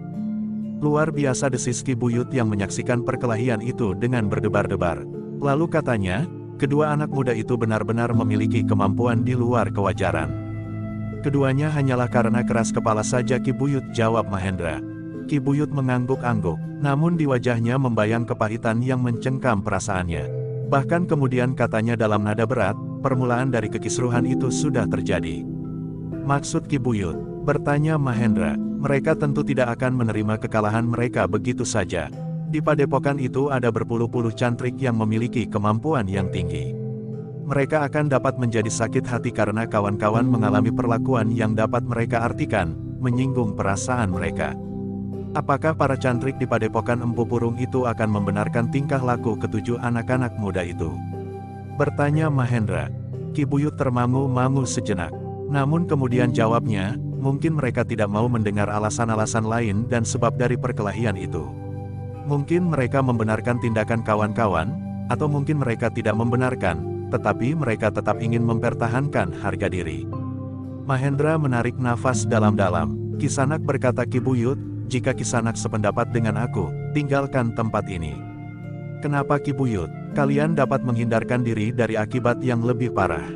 Jika mereka datang kembali, maka mereka tentu tidak hanya bertujuh atau bersepuluh atau 20. Lalu, mereka tentu tahu, bahwa dua di antara kalian telah mampu mengalahkan 7 orang. Tentu mereka sudah mendengar bahwa, kalian sekarang mempunyai beberapa orang kawan di Banjar ini. Jadi menurut pertimbangan Ki Buyut, kami sebaiknya meninggalkan Banjar ini. Untuk keselamatan kalian, tinggalkan Banjar ini dan pergilah ke barak di seberang Bulak. Di sana ada sepasukan prajurit-prajurit yang ada di barak itu, sehingga mereka tidak akan mengganggumu. Kecuali jika apabila kalian dapat mereka ketemukan di sepanjang jalan saat kalian meninggalkan barak itu. Aku tidak akan dapat membayangkan, apa yang akan terjadi atas kalian. Apalagi jika Empu Purung sendiri ikut serta menemukan kalian. Ia dapat menggugurkan gunung dan mengeringkan lautan dengan tangannya. Mahendra menarik nafas dalam-dalam, telah melihat kecemasan benar-benar telah mencengkam Ki Buyut. Lalu apa yang akan Ki Buyut lakukan? Bertanya Mahendra. Ki Buyut menarik nafas dalam-dalam. Jawabnya, aku tidak tahu. Mungkin aku harus berkemas-kemas untuk meninggalkan padukuhan ini jika Empu Purung menghendaki. Mahendra termangu-mangu sejenak, ia mulai membayangkan bahwa akibat kehadirannya di padukuhan itu, maka Ki Buyut harus mengalami kesulitan bukan saja untuk mencegah keributan yang timbul, tetapi juga kesulitan bagi dirinya sendiri. Namun tiba-tiba saja dituar sadarnya Mahendra berkata, tetapi Ki Buyut, kenapa Ki Buyut sendiri tidak minta perlindungan kepada prajurit-prajurit Singasari itu? Bukankah prajurit-prajurit itu akan dapat mencegah tingkah laku orang-orang di padepokan Empu Purung, apalagi jika mereka akan mengusir Ki Buyut? Ki Buyut menarik nafas dalam-dalam. Lalu katanya, tidak Kisanak. Dengan demikian aku sudah membenturkan anak-anakku sendiri dari padukuhan ini pada kekuatan yang akan dapat menggilas dan bahkan menumpas mereka. Tetapi bukankah mereka berdiri di pihak yang salah menurut penilaian Ki Buyut sendiri? Dan aku harus menjerumuskan mereka ke dalam kemusnahan tanpa ampun. Ki Sanak, betapapun nakalnya, mereka adalah anak-anakku. Mungkin aku harus pergi meninggalkan mereka. Tetapi tentu aku tidak akan sampai hati mendorong mereka ke dalam kebinasaan. Mahendra menarik nafas dalam-dalam. Namun kemudian katanya, Ki Buyut, baiklah aku membicarakannya dengan kawan-kawanku. Tetapi jika sekiranya kami harus mempertahankan diri kami dari siapapun juga yang akan mengganggu kami, maka kami minta maaf sebelumnya, karena di antara mereka mungkin terdapat anak-anak muda yang Ki Buyut sebut sebagai anak-anak Ki Buyut itu. Ki Buyut menarik nafas dalam-dalam. Lalu katanya, karena itu, pergilah. Dengan demikian maka benturan yang lebih keras itu akan terhindar. Mahendra pun kemudian dengan tergesa-gesa menghadap Ranggawuni dan Mahisa Cempaka yang gelisah. Mereka mendengar pendapat Ki Buyut dan mendengar pula, bagaimana ia bersikap terhadap anak-anak muda di padukuhannya. Apakah kita sebaiknya meninggalkan padukuhan ini tuanku, bertanya Mahendra. Memang sulit untuk menentukan, jawab Ranggawuni. Tetapi barangkali hal-hal semacam inilah yang memang ingin aku lihat. Kami mohon tuanku menentukan keputusan, berkata Mahisa Agni kemudian. Bagaimana menurut pendapat paman atas padepokan Empu Purung itu? Bagi hamba tuanku, jawab Mahisa Agni, padepokan ini adalah salah satu dari beberapa buah padepokan yang, menurut laporan yang diterima oleh pimpinan prajurit Singasari sebagai padepokan yang secara bersama-sama telah mempersiapkan diri melawan kekuasaan tuanku. Ranggawuni dan Mahisa Cempaka merenung sejenak. Kemudian terdengar Ranggawuni bertanya, bagaimana menurut pertimbanganmu Adinda Mahisa Cempaka? Bagi hamba, tidak ada pilihan lain. Kita sudah melihat, bagaimana bentuk dan sikap padepokan ini. Ranggawuni mengangguk-angguk. Lalu kalanya, Paman, setelah aku melihat sendiri keadaan di daerah ini, maka tidak ada pilihan lain daripada memadamkan api yang akan dapat berkobar lebih besar lagi. Tetapi karena padepokan ini tidak berdiri sendiri, maka semuanya harus diselesaikan secara menyeluruh di seluruh daerah yang sudah dipersiapkan itu. Hamba tuanku, jawab Mahisa Agni, hamba akan memerintahkan prajurit penghubung untuk menyampaikan laporan peristiwa di daerah ini kepada pucuk pimpinan prajurit di Singasari serta perintah untuk mengambil sikap menghadapi setiap padepokan yang telah berada di bawah pengaruh Empu Baladatu itu. Baiklah, dan apakah yang akan kita lakukan sekarang menurut pertimbanganmu? Kita akan meninggalkan padukuhan ini dan pergi ke barak para prajurit. Kita akan menghadapi pasukan Empu Purung dengan kekuatan Singasari. Sementara itu prajurit penghubung segera menghubungi pimpinan prajurit yang akan menyebarkan perintah tuanku ke segenap penjuru yang mengalami keadaan serupa. Tetapi perintah itu harus meliputi daerah Mahibit dan para akuhu yang sudah diketahui mempersiapkan pasukan pula, sahut Witantra. Ya, jawab Ranggawuni, mungkin mereka akan mempergunakan kesempatan. Tetapi menurut pertimbanganku, mereka akan menunggu meskipun hanya sesaat yang pendek. Tetapi harus dipersiapkan pasukan khusus untuk menghadapi mereka, berkata Mahisa Cempaka. Baiklah, sampaikan perintah yang jiwanya seperti yang kita maksudkan atas padepokan-padepokan dan daerah-daerah yang berbahaya bagi Singasari. Jika demikian, maka kita akan berkemas meninggalkan padukuhan ini tuanku. Sebentar lagi anak-anak itu tentu akan datang dengan jumlah yang lebih banyak, sebelum seluruh padepokan akan bergerak. Demikianlah Ranggawuni dan Mahisa Cempaka pun memutuskan meninggalkan padepokan itu seperti yang dikehendaki oleh Ki Buyut. Mereka mengucapkan terima kasih atas kesediaan Ki Buyut menerima mereka, sehingga menimbulkan kesulitan bagi Ki Buyut sendiri. Kami akan pergi ke barak itu, Ki Buyut, berkata Mahendra kemudian. Ki Buyut menarik nafas dalam-dalam. Agaknya ia merasa lega bahwa orang-orang yang ada di Banjar itulah yang akan menghindar sehingga anak-anak muda padukuhan itu tidak akan terlibat dalam benturan kekuatan dengan para prajurit. Namun dalam pada itu Mahendra bertanya, Ki Buyut, kami memang akan meninggalkan tempat ini. Tetapi meskipun demikian, apakah tidak akan terjadi akibat yang sama jika anak-anak Ki Buyutlah yang mengejar kami dan menyerang barak itu? Ki Buyut mengerutkan keningnya, itu tentu tidak akan terjadi. Mereka tidak akan menyerang prajurit Singasari yang kuat dan terlatih. Belum tentu, Ki Buyut. Mungkin dibantu para cantrik dan Empu Purung sendiri, mereka merasa kuat, sahut Mahendra. Jika demikian, nasib prajurit-prajurit memang sangat malang. Mereka tentu akan musnah karena kesaktian Empu Purung, jawab Ki Buyut. Namun katanya selanjutnya, tetapi aku kira Empu Purung tidak akan melakukannya. Jika Empu Purung tidak melakukannya, tetapi anak-anak muda itu sendiri yang datang dan dihancurkan oleh para prajurit yang melindungi kami. Bertanya Mahendra mendesak. Ki Buyut termangu-mangu. Namun kemudian jawabnya, jika demikian, itu adakah salah mereka sendiri? Bersambung ke jilid 34.